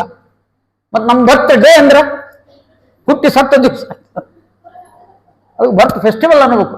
ಹುಟ್ಟಿದ ಹಬ್ಬ ಅಂದ್ರೆ ಇಂಗ್ಲಿಷ್ನಲ್ಲಿ ಬರ್ತ್ ಫೆಸ್ಟಿವಲ್ ಅನ್ಬೇಕು, ಹುಟ್ಟಿದ ಹಬ್ಬ ಅಂತ. ಬರ್ತ್ ಡೇ ಅಂದ್ರೆ ಡೆತ್ ಡೇ, ಮದರ್ ಡೇ ಅಂತ ಇರ್ತಾವ ಕೆಲವು, ಅಮ್ಮನ ಮುಗಿಸೋದು ಅಂತ. ಫಾದರ್ ಡೇ ಅಂದ್ರೆ ಅಪ್ಪ ಹೋದ, ಮದರ್ ಡೇ ಅಂದ್ರೆ ಅಮ್ಮ, ಬ್ರದರ್ ಡೇ ಅಂದ್ರೆ ತಮ್ಮ ಹೋದ, ವೈಫ್ ಡೇ ಮಾಡೇ ಇಲ್ಲ ಯಾರು. ಬಹಳ ಕಷ್ಟ ಇಂಗ್ಲಿಷ್ ಶಬ್ದ, ಇಷ್ಟು ಬಂದ್ಬಿಟ್ಟ ನಮ್ಮಲ್ಲಿ. ಅವಾಗ ಯಮದೇವರು ಎಂದು ಬಿಡುದಿಲ್ರಿ, ಸಮಯಕ್ಕೆ ಸರಿಯಾಗಿ ಬರ್ತಾನೆ. ಅದಕ್ಕೆ ಯಮದೇವರು ನಮ್ಮ ಹತ್ತಿರ ಬರಬಾರದು ಅಂತಿದ್ರೆ ನರಸಿಂಹದೇವರ ಉಪಾಸನೆ ಮಾಡೋರಿಗೆ ಯಮದೇವರು ಬರುವುದಿಲ್ಲ. ಮೃತ್ಯಂ ನಮಾಮ್ಯಹಂ ಉಗ್ರಂ ವೀರಂ. ಇವತ್ತು ಸಾಯಬೇಕು ಅಂತಿದ್ರೆ ಬದುಕಿಸುವವರು ನರಸಿಂಹದೇವರು. ನರಸಿಂಹ ಮಂತ್ರ ಬಂದಿರಲು ಸಾಕು. ಆ ನರಸಿಂಹದೇವರು ಬಂದಿದ್ದಾರೆ. ಪ್ರಹ್ಲಾದ ಅವನನ್ನು ಕಾಪಾಡಿದವರು ನರಸಿಂಹದೇವರು, ಕಂಬದಿಂದ ಬಂದವರು ನರಸಿಂಹದೇವರು. ಪ್ರತ್ಯಾದಿಷ್ಟ ಪುರಾತನ ಪ್ರಹರಣ ಗ್ರಾಮ ಕ್ಷಣಂ ಪ್ರಾಣಿಜೈ ಅವ್ಯಾತ್ ತ್ರೀಣಿ ಜಗಂತ್ಯ ಕುಂಠ ಮಹಿಮಾ ವೈಕುಂಠ ಕಂಠೀರವ. ನರಸಿಂಹದೇವರು ಬಂದಿದ್ದಾರೆ. ಪ್ರಹ್ಲಾದ ಆ ಹಿರಣ್ಯಕಶಿಪನ್ನು ಎತ್ತಿಕೊಂಡು ಆ ಭೂಮಿ ಮೇಲೂ ಇಡಬಾರ್ದಲ್ಲ, ಹೊಸ್ತಲ ಭೂಮಿನೂ ಅಲ್ಲ, ಸ್ವಲ್ಪ ಎತ್ತರ ಇರ್ತದೆ. ಅಂಬರನೂ ಅಲ್ಲ, ಆಕಾಶನೂ ಅಲ್ಲ, ಭೂಮಿನೂ ಅಲ್ಲ, ಒಳಗೂ ಅಲ್ಲ, ಹೊರಗೂ ಅಲ್ಲ, ಹಗಲಲ್ಲ, ರಾತ್ರಿ ಅಲ್ಲ, ಸಾಯಂಕಾಲ. ತನ್ನ ಉಗುರುಗಳಿಂದ ಹೊಟ್ಟೆಯನ್ನು ಬಗೆದು ಉದರವನ್ನು ಹರಿದು ಹೊಟ್ಟೆ ಬಗೆದು ಗಟ್ಟಿ ಕರುಳ ಕಟ್ಟಿ ಕೊರಳೊಳಗ ಕೂತ ಬಂದ ಶ್ರೀಹರಿ. ಹರಿದು ಹೊಟ್ಟೆ ಬಗೆದು ಗಟ್ಟಿ ಕೊರಳೊಳಗ ಹಾಕುತ್ತ ಆ ಕೊರಳಗೆಲ್ಲ ಕರಳು ಹಾಕೊಂಡ. ಪುರಂದಾಸರಂದ್ರು, ದಾನವನನ್ನು ಕೊಂದ ಅಂತ ತಿಳ್ಕೊಬೇಡ್ರಿ, ಸಿಟ್ಟು ಬಂದಿತ್ತು ಅಂತ ತಿಳ್ಕೊಬೇಡ್ರಿ ನರಸಿಂಹದೇವರಿಗೆ. ನನ್ನ ಕರಳು ಜಯ ವಿಜಯರು ಇವನ್ ಭಕ್ತರು ಇವರು, ಅದಕ್ಕೆ ಆ ಕರಳು ತೆಗೆದು ಕರಳ ಹಾಕೊಂಡು. ನಮಗೆ ಕರಳು ಹಾಕೊಳ್ಳಿ ಬರುದಿಲ್ಲ, ಕೂಸಿನ ಹಾಕೋತೀವಿ ಅಷ್ಟ. ಯಾಕಷ್ಟ ಕರಳು, ಕರಳು ಆ ಕರಳಾದ್ರೆ ನೀವು ಹಿಡ್ಕೋತೀವಿ. ಒಳಗಿನ ತೋರಿಸ್ರಿ ಅಂದ್ರೆ ಸತ್ತು ಹೋಗ್ಬೇಕಾಗ್ತದೆ. ಕರಳ ತೋರಿಸ್ ದೇವರೊಬ್ಬನೇ ತೋರಿಸ ನೋಡ್ರಿ ನನ್ನ ಕರಳು ಇವು ಅಂತ. ಆ ಒಳಗಿನ ಕರಳೆ ತೆಗೆದುಬಿಟ್ಟ ದೇವರು ಭಗವಂತ. ಹಾಗಾದ್ರೆ ಯಾರ ಮೇಲೂ ದ್ವೇಷ ಇಲ್ಲ. ಇದು ಶಾಸ್ತ್ರದ ವಿಚಾರ ಏನು ಅಂದ್ರೆ, ನರಸಿಂಹದೇವರಿಗೆ ಯಾರ ಮೇಲೂ ಸಿಟ್ಟಿಲ್ಲ. ಅವನನ್ನು ಕೊಲ್ತೇನೆ ಅಂತ ಮಾತು ಕೊಟ್ಟಿದ್ದರಿಂದ ಬಂದಿದ್ದಾನೆ. ಜಯ ವಿಜಯರಿಗೆ ಮಾತು ಕೊಟ್ಟಿದ್ದು, ಮಾತು ನಡೆಸಿದ್ದಾನೆ ಅಷ್ಟೇ, ದ್ವೇಷ ಇಲ್ಲ ಅಲ್ಲಿ. ಅದು ತೋರಿಸೋದಷ್ಟೇ, ಭಯ ತೋರಿಸುವುದಷ್ಟೇ. ನಾಟಕ ನರಸಿಂಹದೇವರದು. ಅದಕ್ಕೆ ನಾವೆಲ್ಲಿ ಮೊರೆ ಹೋಗಬೇಕು ಅಂದ್ರೆ ಜಗನ್ನಾಥದಾಸರಿಗೆ ಹೋಗ್ಬೇಕು. ಜಗನ್ನಾಥದಾಸರಿಗೆ ಇದು ಹೆಂಗೆ ಗೊತ್ತಾಯ್ತು ಅಂದ್ರೆ, ಪ್ರಹ್ಲಾದರಾಜರ ತಮ್ಮರಾದ ಸಲ್ಲಾದರೆ ಜಗನ್ನಾಥದಾಸರು ಪ್ರಹ್ಲಾದರಾಜರ ಎದುರಿಗೆ ನರಸಿಂಹದೇವರು ಬಂದಾಗ ನೋಡಿದ್ದಾರೆ. ಅದನ್ನೇ ನಮ್ಮ ಜಗನ್ನಾಥದಾಸರು ನಮಗೆ ಹೇಳ್ತಾರೆ. ಕುಟಿಲ ದ್ವೇಷದವ ನೀನಲ್ಲ, ನಿನ್ನರ್ಭಟ ಕಂಜಿದರು ಸೂರರೆಲ್ಲ, ನರ ನಟನೆ ಮಾಡಿ ಆಕ್ಟಿಂಗ್ ಅಂತ, ನರ ನಟನೆ ಮಾಡಿದೋ ಲಕ್ಷ್ಮೀನಲ್ಲ, ನಾಪಾಸಟೆ ಗಾಣೆ. ಇದು ಗೊತ್ತಾಗಲ್ಲ ನಮಗೆ ಅಂತಾರೆ. ನರಸಿಂಹ ಅಂದ್ರೆ ಸಿಟ್ಟಂತೆ ತಿಳ್ಕೊಂಡ್ಬಿಡ್ತೀವಿ ನಾವು. ನರಸಿಂಹಾಚಾರ್ಯಗೆ ಸಿಟ್ಟಿರ್ಬೋದು, ನರಸಿಂಹದೇವರಿಗೆ ಸಿಟ್ಟಿಲ್ಲ ತಿಳ್ಕೊಂಡ್ಬಿಡ್ರಿ. ನರಸಿಂಹದೇವರ ಅರ್ಚಕರಿಗೆ ಸಿಟ್ಟು ಬರ್ಬೋದು. ಒಂದು ಕಡೆ ವಿಜಾಪುರ ಕಡೆ ನರಸಿಂಹ ತೊರವಿ ಅವೆಲ್ಲ ಇದಲ್ಲ, ಅಲ್ಲಿ ಒಂದು ಮನ್ಯಾಗ ಭಯಂಕರ ಒದರಾಡ್ತಿದ್ರಿ. ಉತ್ತರ ಕರ್ನಾಟಕ ಮಂದಿ ಸ್ವಲ್ಪ ಧ್ವನಿ ಬಹಳ, ಮನ್ಯಾಗ ಚಂದ ಮಾತಾಡೋದಂದ್ರೆ ಒದರೋದ್ರೆ ಮಾತಾಡ್ತಿರ್ತಾರೆ. ಬೆಂಗಳೂರು ಕಡೆಯವರು ಬಂದಿದ್ರು. ಅಯ್ಯೋ ಯಾಕೆ ಜಗಳ ಆಡೋದು ನೀವು ಅಂದ್ರು. ಅದೇನದು ಕೋಪ ಅಲ್ರಿ, ಸಹಜನೇ ಹಿಂಗೆ ಮಾತಾಡೋದು ನಾವು ಹಿಂಗೆ ಅಲ್ಲ. ಅಷ್ಟ್ಯಾಕೆ ಸಿಟ್ಟು ಬಂತ ನಿಮ್ಗೆ? ನಮ್ಮ ನರಸಿಂಹದೇವರು ಒಕ್ಕಲ್ರು, ಅದಕ್ಕೆ ಸಿಟ್ಟದು. ನರಸಿಂಹದೇವರು ಒಕ್ಕಲ್ರಿಗೆ ಯಾಕೆ ಸಿಟ್ಟು ಬರ್ಬೇಕು? ನರಸಿಂಹದೇವರಿಗೆ ಇಲ್ಲ ಸಿಟ್ಟು. ಅದಕ್ಕೆ ನರಸಿಂಹ ಈ ಶಬ್ದದ ಅರ್ಥವನ್ನ ತಲೆಯಲ್ಲಿಟ್ಟುಕೊಂಡು ಮನೆಗೆ ಹೋಗು. ನರಾನ್ನ ಸಹತೆ ನರಸಿಂಹ, ತನ್ನ ಭಕ್ತರ ತಪ್ಪುಗಳನ್ನು ಅಪರಾಧಗಳನ್ನು ಸಹಿಸುತ್ತಾನೆ ಇವನು ಭಗವಂತ. ನರಸಿಂಹದೇವ್ರನ್ನ ಸಹನೆ ಮಾಡ್ತಾನೆ. ಸಿಟಿಗೆ ಹೇಳ್ತಾನಂತ ತಿಳ್ಕೋಬಾರ್ದು. ಕೆಲವರು ಹಂಗೆ ಮಾತಾಡ್ತಾರೆ, ನಮ್ಮ ನರಸಿಂಹದೇವ್ರು ಭಾರಿ ಉಗ್ರ, ಆ ಚೂರು ಹೆಚ್ಚು ಕಡಿಮೆ ಆದ್ರೆ ಹಾವು ಬಂದ್ಬಿಡ್ತದೆ. ಅಲ್ರಿ ನರಸಿಂಹದೇವರಿಗೆ ಹಾವು ಬರ್ತದೆ, ವೆಂಕಟರಮಣ ಬರೋದು ಅಲ್ಲಿ ಹೆಂಗ್ ಬೇಕು ಹೆಂಗೆ ಮಾಡಿದ್ರೆ ನಡೀತದೆ ವೆಂಕಟರಮಣ. ಸುಮ್ಮನೆ ಆಡೋ ಮಾತಿಗೆ ಇವೆಲ್ಲ ಸ್ವಲ್ಪ ಭಯ ಇರಲಿ ಅಂತ ಹೇಳಿಕ್ ಮಾಡಿದ್ದಾರೆ ಅಷ್ಟೇ ಹೊರತು ನೀವು ನರಸಿಂಹದೇವರ ಕೂಡಲೇ ಹಾವು ಬರ್ತಾವ ಚೋಳು ಬರ್ತಾವ ಅಂದ್ರೆ ಏನು ಹೇಳೋದು? ಯಾವ ದೇವರಿಗೂ ಬರುವುದು, ವರಾದೇವ್ರು ನಡೀತದ ನಂಗೆ ಹಂದಿ ದೇವರಪ್ಪ ಅವ್ರು ವರಾದೇವರಾದ್ದರಿಂದ ಅದು ನಡೀತದಂತ ಹಿಂಗೆ ಅವೆಲ್ಲ ವಿಚಾರ ಮಾಡಬಾರ್ದು. ವ್ಯತ್ಯಾಸ ಇಲ್ಲ ನರಸಿಂಹದೇವರಲ್ಲಿ, ನರಸಿಂಹದೇವರಿಗೂ ರಾಮದೇವರಿಗೂ ಕೃಷ್ಣದೇವರಿಗೂ ಒಂದು ರೂಪಕ್ಕೂ ಇನ್ನೊಂದು ರೂಪಕ್ಕೂ ಭೇದ ಇಲ್ಲ, ಭೇದ ಎಣಿಸಬಾರದು. ನೇಹ ನಾನಾಸ್ತಿ ಕಿಂಚನ, ಎಲ್ಲ ಪರಮಾತ್ಮನ ರೂಪಗಳು ಒಂದೇ. ಪೂರ್ಣ ಮದಃ ಪೂರ್ಣಮಿದಂ ಪೂರ್ಣಾತ್ ಪೂರ್ಣ ಮುದಚ್ಯತೆ ಪೂರ್ಣಸ್ಯ ಪೂರ್ಣಂ ಆದಾಯ ಪೂರ್ಣಮೇವಾವಶಿಷ್ಯತೆ. ಎಲ್ಲೂ ಕೂಡ ನರಸಿಂಹದೇವರಿಗೆ ಸಿಟ್ಟಿಲ್ಲಪ್ಪ. ಪ್ರಹ್ಲಾದನನ್ನ ಎತ್ತಿಕೊಂಡು ತೊಡೆಯ ಮೇಲೆ ಇಟ್ಟುಕೊಂಡು ಅನುಗ್ರಹ ಮಾಡಿ, ಪ್ರಹ್ಲಾದ ಏನು ಬೇಕು ಕೇಳೋ ಕೊಟ್ಟು ಬಿಡ್ತೀನಿ ಎಂದು. ಸ್ವಾಮಿ ನೀವು ಕೊಡ್ತೀನಿ ನಾವು ತಗೊಳ್ತೀವಿ ಅನ್ನೋದು ವ್ಯಾಪಾರ. ಈ ವ್ಯಾಪಾರ ಬೇಡ, ನಿಮ್ಮ ನಡುವೆ ಈ ವ್ಯವಹಾರ ಇರಬಾರದು. ಅದಕ್ಕೆ ನಾನೇನು ಕೇಳೋದಿಲ್ಲ, ನೀವೇನು ಕೊಡಬೇಡ. ನರಸಿಂಹದೇವರ ಹಾಗೆಲ್ಲ ಆಗೋದಿಲ್ಲ. ನಾ ಬಂದಲ್ಲಿ ಓದಲ್ಲಿ ಕೊಡೋದು. ವರದ ಅಂತ ಹೆಸರು ನಮಗೆ, ನಮ್ಮ ಹೆಸರೇ ವರದ ಆಚಾರ್ಯರು ಅಂತ. ನಾವು ಹೊರ ಕೊಡೋದು ಒಂದು ಕೆಲಸ. ನೀವು ಒಳ್ಳೆ ಅನ್ಬಾರ್ದು, ನಾಳೆ ಅಪೋದ ಬರ್ತದೆ. ಪುರಾಣದ ಆಚಾರ ಹೇಳಿ ಕತ್ ಬಿಡ್ತಾರ. ಪ್ರಹ್ಲಾದ ಕೇಳಿದ್ರೆ ಏನಾಯ್ತು, ಕೂಸಿಗೆ ತಿಳಂಗಿಲ್ಲ, ಇವ್ರಿಗೆ ತಿಳಂಗಿಲ್ಲ ಏನೋ ಅಂತ ಬೈದು ಬಿಡ್ತಾರ. ಅದಕ್ಕೆಲ್ಲ ಬೇಡ, ನಂಗೆ ಅಪೋದ ಕೊಡಬಾರ್ದು, ನೀನು ಕೇಳಬೇಕು, ನಾ ಕೊಡಬೇಕು ಅಂದ್ರು. ಕೊಡ್ತೀರಾ? ಹಂಗಾರೆ ಕೇಳಿ ಬಿಡ್ತೀನಿ. ಎಂದೆಂದೂ ವರ ಕೇಳಲಿಕ್ಕೆ ಬುದ್ಧಿ ಬರಲಾರ್ದಂಗೆ ಒಂದು ವರ ಕೊಟ್ಬಿಡ್ರಿ ಅಂತ ಹಣಿ ಹಿಡ್ಸ್ಬಿಡ್ರಿ. ಎಂದೂ ವರ ಕೇಳಲಿಕ್ಕೆ ಮನಸ್ಸೇ ಮಾಡಲಿಲ್ಲ ಇವತ್ತು. ಕೊನೆಗೆ ನಮ್ಮ ತಂದೆಗೆ ಮೋಕ್ಷ ಆಗಲಿ ಅಂತ ಕೇಳಿದ್ದಾರೆ ಅಷ್ಟೇ. ಆಗಿದೆಯಪ್ಪ, ನಿನ್ನ ತಂದೆಗೆ ಯಾವಾಗೋ ಮೋಕ್ಷ ಆಗಿದೆ, ಕಾಳಜಿ ಮಾಡಬೇಡ. ನಿನ್ನಂಥ ಮಗ ಹುಟ್ಟಿದ ಮೇಲೆ ಅವರಿಗೆ ಸದ್ಗತಿ ಇದ್ದೇ ಇರ್ತದೆ ಅಂತ ವಿಚಾರ ಮಾಡಿ ಅನುಗ್ರಹ ಮಾಡಿದರು. ಆದರೂ ಪ್ರಹ್ಲಾದರಾಜರಿಗೆ ಮೋಕ್ಷಕ್ಕೆ ಬಾ ಅಂತ ಕರೀತಾರೆ. ಆವಾಗ ಪ್ರಹ್ಲಾದರಾಜರು ಹೇಳ್ತಾರೆ, ನಾಹಂ ಮುಮುಕ್ಷೆ ಏಕಃ ಏತಾನ್ ವಿಹಾಯ ನೈತಾನ್ ವಿಹಾಯ. ನಮ್ಮನ್ನೆಲ್ಲ ನೋಡಿದ್ರು, ಇವರನ್ನು ಬಿಟ್ಟು ಬರುವುದಿಲ್ಲ. ಪ್ರಹ್ಲಾದ ನರಸಿಂಹದೇವರಂದರು, ಯಾರಪ್ಪ ತೋರಿಸು. ಅಲ್ಲಿ ನಮ್ಮನ್ನೆಲ್ಲ ತೋರಿಸಿದ್ರು. ಗಾಜ್ಗಾರ್ಪೇಟೆ, ಜವಾಹರ್ನಗರ, ರಾಯಚೂರು ಮಂದಿ ಎಲ್ಲ ಕೂತವ್ರನ್ನೆಲ್ಲ. ಇವ್ರು ಇಷ್ಟು ಮಂದಿ ಇದ್ದಾರೆ ನೋಡ್ರಿ, ಇವ್ರನ್ನ ಕರ್ಕೊಂಡು ಹೋಗ್ತೀನಿ, ಇವ್ರಿಗೆ ಪರ್ಮಿಷನ್ ಕೊಟ್ರೆ ನಾ ಬರ್ತೀನಿ, ಇಲ್ಲಾಂದ್ರೆ ಬರೋದು ಅಂದ್ರೆ ಪ್ರಹ್ಲಾದರಾಜರು. ನರಸಿಂಹದೇವರು ಹಿಂಗೂ ಒಂದ್ಸಲ ನೋಡಿ, ಏನು ಮಹಾರಾಜ ಇವ್ರನ್ನೇನು ಕಟ್ಕೊಂಡು ಹೋಗ್ತೀವಿ ಅಂದರು. ಯಾಕ್ರಿ ಅಂದ್ರು. ಎಂತೆಂಥ ಬಿಸಿಲಿರಲಿ, ವೈಶಾಖ ಮಾಸದಲ್ಲಿ ಚಾ ಬಿಡುದಿಲ್ಲ ಇವು, ತಣ್ಣಂದು ಕುಡಿಯೋಕ್ಕೂ ಇಲ್ಲ, ಅವಾಗೂ ಬಿಸಿಲೇ ಬೇಕು ಇವ್ರಿಗೆ. ಅಲ್ಲಿ ವೈಕುಂಠಕ್ಕೆ ಒಂದು ಪಾಕೆಟ್, ಹಾಲಿನ ಪಾಕೆಟು, ಗ್ಯಾಸು, ಪಾತ್ರಿ, ಚಾ ಪುಡಿ ತಗೊಂಡು ಬಂದು ವೈಕುಂಠದಾಗ ಅಲ್ಲೇ ವಾಸನೆ ಎಬ್ಬಿಸಿ ನನಗೊಂಚೂರು ಕೊಡ್ಲಿಕ್ಕೆ ಬರ್ತಾರೆ ಇವರು. ನೈವೇದ್ಯ ಮಾಡಿವೆ ಅನ್ನೋ ಪೈಕಿ ಇವರು. ಲಕ್ಷ್ಮೀ ನೃಸಿಂಹ ಪ್ರಸಾದ ಭಾಳ ಡೇಂಜರ್ ಮಂದಿ, ಚಟಸಾರ್ವಭೌಮರಿದ್ದಾರೆ ಇವರು. ಇವ್ರನ್ನ ಹೆಂಗೆ ಕರ್ಕೊಂಡ್ ಬರ್ತೀಯಪ್ಪ ಅಂದ್ರೆ ಪ್ರಹ್ಲಾದರಾಜರಿಗೆ. ಪ್ರಹ್ಲಾದರಾಜರು ಹೇಳಿದ್ರು, ಸ್ವಾಮಿ ಅವರು ಚಟಸಾರ್ವಭೌಮರಿದ್ದಾರೆ ಅಂತ ಅಪವಾದ ಕೊಡ್ತಾ ಇದ್ದೀರಿ, ನಾನು ಗುರುಸಾರ್ವಭೌಮವಾಗಿ ಮಂತ್ರಾಲಯದೊಳಗಿದ್ದು ಇವ್ರನ್ನೆಲ್ಲ ಕರ್ಕೊಂಡ್ಬರೋ ವ್ಯವಸ್ಥೆ ಮಾಡ್ತೇನೆ. ನಿಷ್ಠೆಯಿಂದಲಿ ಭಜಿಸೆ ಕಷ್ಟಗಳು ದೂರ ಮನೋವಿಷ್ಟಗಳ ಪೂರೈಪರೋ. ಎಷ್ಟು ಹೇಳಲಿವರ ನಿಷ್ಠೆ ಮಹಾತ್ಮೆಯನು ದುಷ್ಟರಿಗೆ ದೊರೆಯದಿವರ. ಸೇವಾ ನುಡಲೆ ಮನವೇ ಕೊಂಡಾಡು ಗುರುಗಳ ಪಾದ ಈಡಿಲ್ಲವೋ ಪುಣ್ಯಕ್ಕೆ. ಹಲವು ತೀರ್ಥಗಳ್ಯಾಕೆ ಹಲವು ಕ್ಷೇತ್ರಗಳ್ಯಾಕೆ ಫಲ ಸುಲಭದಲ್ಲೇ ಇರಲು. ಎಷ್ಟು ಸಮೀಪ ಇದ್ದಾರೆ ಈ ರಾಯಚೂರಿಗೆ. ನಿತ್ಯ ಹೋಗಿ ಬರ್ಬೇಕ್ರಿ ನಾವು. ಒಮ್ಮೆ ಗುರುವಾರ ಆದರೂ ಹೋಗಬೇಕು, ಆಯ್ತವಾರ ಆದರೂ ಹೋಗಬೇಕು. ಇಲ್ಲೇ ಇದ್ದಾರೆ. ಅವರಂದ್ರು, ನಮ್ಮಲ್ಲಿ ಸಹಿತ ಬರಲಿಲ್ಲ ಅಂದ್ರೆ ನಿಮ್ಮ ಊರ ಹೆಸರ ನನ್ನ ಹೆಸರು ಇಡ್ತೀನಿ ಅಂದರು. ನಮಗೆ ರಾಯರ ಚೂರು ರಾಯರದು ಇಲ್ಲೇ ಅದ. ಆವಾಗ ಆದ್ರೆ ನಮ್ಗೆ ಅಭಿಮಾನ ರಾಯರ ಅನುಗ್ರಹ ಇಲ್ಲಿದೆ. ಅಂಥ ರಾಯರು ಅದಕ್ಕಾಗಿ ನಮ್ಮ ಗಲಗಲಿ ಆಚಾರ್ಯರು ರಾಘವೇಂದ್ರ ಕರುಣಾಲಹರಿ ಅಂತ ಒಂದು ಕಾವ್ಯ ಬರೆದಾರೆ. ಭಾಳ ಮಂದಿ ಗೊತ್ತಿಲ್ಲ ಅದು. ಸಾಧಾರಣ ಒಂದು ವಾರ ಪ್ರವಚನ ಆದರೆ ಭಾಳ ಚಲೋ. ಒಂದು 200 ಶ್ಲೋಕ ಬರ್ದಾರೆ, ರಾಯರ ಮೇಲೆ ಬರೆದ. ಅದರ ಒಂದು ಶ್ಲೋಕ ಹೇಳ್ತೇನೆ ನಿಮ್ಗೆ.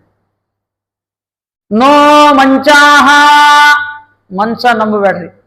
ನ ಗೃಹಾಹ ನ ಚಂಚಲ ದೃಶೋ. ಈ ಹೆಣ್ಣು ಮಕ್ಕಳು ಮನೆಯೊಳಗಿನ ವಾತಾವರಣ ಏನಂತಲ್ಲ ಅದನ್ನು ಬಿಟ್ಟುಬಿಡ್ರಿ. ನೋ ಮಂಚಾನ ಗೃಹಾನ ಚಂಚಲ ದೃಶೋ ದ್ರವ್ಯಂ ಶ್ರಮಾತ್ ಸಂಚಿತಂ ಚಂಚತ್ ಕಿಂಚಿತ್ ಕಿಂಚ ಕಾಂಚನಮಪಿ ತ್ವಂಚಾನು ಯಾಂತ್ಯತ್ತಯೇ. ಇವು ಹಿಂದೆ ಯಾವ ಬರುವುದೇ ಇಲ್ಲ. ಸಂಚಿಂತೈವ ಮಿದಂಚ ಮುಂಚ ಸಕಲಂ ಪ್ರಾಪಂಚಿಕಂ ನಶ್ವರಂ. ಎಲ್ಲ ಬಿಟ್ಟು ಬಿಡ್ರಿ ಅಂತೀರಿ ನೀವು. ಎಲ್ಲಿ ಹೋಗ್ಬೇಕು ನಾವು? ಮಂಚಾಳಿ ಗುರು ಮಂಚ ಶಾಶ್ವತ ಸುಖಂ ತ್ವಂಚೇತ್ಸಖೇ ವಾಂಛಸಿ. ಸುಖ ಬೇಕು ಅಂದ್ರೆ ಮಂಚಾಳಿಗೆ ಹೋಗು. ಅವ್ರ ಅಡ್ರೆಸ್ ಕೊಡ್ರಿ, ಲೊಕೇಶನ್ ಹಾಕ್ರಿ ಅಂದ್ರು. ಆಚಾರ್ಯ ಅಂದ್ರು ತಗೋ ಲೊಕೇಶನ್ ಅಂದ್ರು. ತುಂಗ ತರಂಗ ಮಂಗಳ ನದಿ ತುಂಗಾಂತ ರಂಗಸ್ಥಲಿ ರಂಗೋತ್ಸಂಗ ನಿಷಂಗಿವಾತ ವಿದುತಾಂಬ ಪ್ರಾವಿತೆ ಪಾವಿತೆ. ತುಂಗಾ ನದಿಯ ತೀರದಲ್ಲಿ ಆ ಮೇಲೆ ಬೀಸಿ ಬರುವ ಗಾಳಿಯಿಂದ ತೊಳೆಯಲ್ಪಟ್ಟ ತೀರವುಳ್ಳ ಪಾವನವಾದ ಕ್ಷೇತ್ರ ಮಂತ್ರಾಲಯದೊಳಗಿದ್ದಾರೆ. ತುಂಗ ತರಂಗ ಮಂಗಳ ನದಿ ತುಂಗಾಂತ ರಂಗಸ್ಥಲಿ ರಂಗೋತ್ಸಂಗ ನಿಷಂಗಿ ವಾತ ವಿದುತಾಂಬ ಪ್ಲಾವಿತೆ ಪಾವಿತೆ ಶ್ರೀಮಂತ್ರಾಲಯ ನಾಮನಿ ಧಾಮನಿ ವಸತೆ. ಅಲ್ಲೇ ವಾಸ ಮಾಡ್ಯಾರ. ಆ ಶಂಸತೆ ಯಾಕೆ ಕೂತಾರ್ರಿ ಮಂತ್ರಾಲಯದೊಳಗೆ? ಮಂತ್ರಾಲೋಚನಂ, ಮಂತ್ರಾಲೋಚನೆ ಮಾಡ್ತಾ ಇದ್ದಾರೆ. ಏನು ಮಂತ್ರಾಲೋಚನ?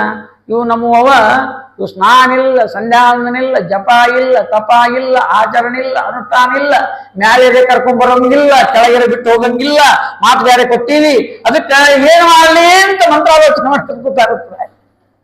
ಇವ್ರನ್ನೆಲ್ಲ ಕರ್ಕೊಂಡು ಹೋಗಕ್ಕಾಗಿದೆ. ಆ ರಾಯರು ಅವರ ವೃಂದಾವನದೊಳಗಿನ ಒಂದು ವೈಶಿಷ್ಟ್ಯ ಹೇಳ್ಬಿಡ್ತೀನಿ, ಅಷ್ಟು ಹೇಳಿ ಮುಗಿಸ್ಕೊಂಡ ರಾಯರು ಮಹಿಮಾ. ಮಧ್ವಾಚಾರ್ಯರಿಂದ ಪ್ರಾರಂಭ ಮಾಡಿಕೊಂಡು 24 ಮಠಗಳಿವೆ ನಮ್ಮಲ್ಲಿ. ನಮ್ಮ ಪರಂಪರೆ 24. ಅದ್ರ ಸಾಮಾನ್ಯ ನಮಗೆ ಗೊತ್ತಿದ್ವು ಒಂದು 4 ಇರ್ತಾವ. ರಾಯಚೂರು ಜಿಲ್ಲೆದಾಗ ಭಾಳ ಗೊತ್ತಿಲ್ರಿ. ಅಷ್ಟು ಮಠ ಬಿಟ್ರೆ ಉತ್ತರಾದಿ ಮಠ, ರಾಯ ಮಠ, ದಾಸರಾಯ ಮಠ, ಶ್ರೀಪಾದರಾಜ ಮಠ. ಇನ್ನು ಯಾವನ್ನ ಹೇಳಂದ್ರೆ ಹೇಳಲಿಕ್ಕೆ ಬರುದಿಲ್ಲ ನಮ್ಮಲ್ಲಿ. 24.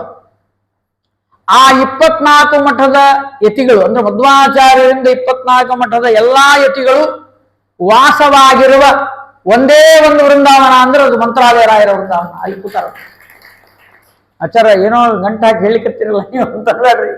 ವಿಜಯದಾಸರ ಮಾತು, ಗೋಪಾಲದಾಸರ ಮಾತು, ಇದು ನನ್ನ ಮಾತಲ್ಲ, ಎನ್ನ ಹಿರಿಯರ ಮಾತು. ಅಲವ ಬೋಧ ಮಿಕ್ಕಾದ ಯತಿಗಳು ನೆಲಸಿ ಹರಿಲ್ಲಿ ಸಾಂಸದಿಯಿಂದ, ಸಾಂಸ ರೂಪದಿ. ಎಲ್ಲೇ ಇರಲಿ ಅವರು, ಯಾವ ವೃಂದಾವನದೊಳಗೆ ಇರಲಿ, ಅವರೆಲ್ಲರೂ ಒಂದು ರೂಪದಿಂದ ಈ ರಾಯರ ವೃಂದಾವನದೊಳಗಿದ್ದಾರೆ. ಇದನ್ನು ಹೇಳ್ಯಾರ ವಿಜಯದಾಸರು. ಅವ್ರು ನೋಡ್ಯಾರ, ಅವರು ಬರೇ ಹೇಳಿಲ್ಲ. ರಾಯರ ವೃಂದಾವನದೊಳಗೆ ಏನದು ಅಂತ ಕಂಡು ಹಿಡಿಯೋದು ವಿಜಯದಾಸರಿಗೆ ಗೊತ್ತು, ಗೋಪಾಲದಾಸರಿಗೆ ಗೊತ್ತು. ನಮ್ಮಂಥವ್ರಿಗೆ ಏನು ಗೊತ್ತಾಗ್ತದೆ ರೀ? ನಾವು ಬರೀ ಪ್ರದಕ್ಷಿಣ ಹಾಕೋದು, ಹೀಗೆ ನಮಸ್ಕಾರ ಮಾಡೋದು, ಪರಿಮಳ ಪ್ರಸಾದ ಕೊಡ್ರಿ, ಮಂತ್ರಾಕ್ಷತೆ ಕೊಡ್ರಿ, ತೊಗೊಂಡು ಹೋಗ್ಬಿಟ್ಟು ನಮ್ಮ ಯೋಗ್ಯತಾನೇ ಅಷ್ಟಿದೆ. ರಾಯರನ್ನು ತಿಳ್ಕೊಳ್ಳೋ ಯೋಗ್ಯತೆ ಇಷ್ಟೇ. ಅದು ವಿಜಯದಾಸರು ಹೇಳಿದ್ದೇನು? ಮಧ್ವಾಚಾರ್ಯರ ಪರಂಪರೆಯಲ್ಲಿ ಎಲ್ಲಾ ಮಠದವರು ಇದ್ದಾರೆ ಒಳಗಂದು. ಅವರು ಶಿಷ್ಯರು ಬಂದು ಕೂಡ ಹೇಳ್ತಾರಂತ ರಾಯರಿಗೆ, ವ್ಯಾಸರಾಜ ಮಠದ ಬಂದ ನೋಡ್ರಿ, ನಮ್ಮ ಶಿಷ್ಯ ಸ್ವಲ್ಪ ನೋಡ್ರಿ, ಇವರು ಈ ಮಠದವ್ರು ಬಂದಾರ, ಆ ಮಠದವ್ರು ಬಂದ, ಎಲ್ಲಾ ಮಠದವರು ಈಗ ಪ್ರದಕ್ಷಿಣ ಹಾಕ್ಲಿಕ್ಕತ್ತಲ್ಲ, ನೀವು ನಮ್ಮ ಪೈಕಿ ಅಂತವ್ರು. ಹೌದಾ? ಮಾಡೋಣ, ವ್ಯವಸ್ಥೆ ಮಾಡೋಣ. ರಾಯರು ತನಮಗಿಂತ ಹಿರಿಯರಿಗೆ ಗೌರವ ಕೊಡ್ತಾರೆ, ತಮಗಿಂತ ಹಿರಿಯರಿಗೆ ಆಶೀರ್ವಾದ ಮಾಡ್ತಾರೆ. ವೃಂದಾವನದೊಳಗೆ ಇದು ನಡೀತಾ ಇದೆ ನಿತ್ಯ. ಆ ರಾಯರು ಇನ್ನೊಂದು ಮಾತು ಹೇಳ್ತಾರೆ, ನಾನು ವರ ಕೊಡುವವನಲ್ಲ. ಹಂಗಾರೆ ಯಾರಿದ್ದಾರೆ ಒಳಗೆ?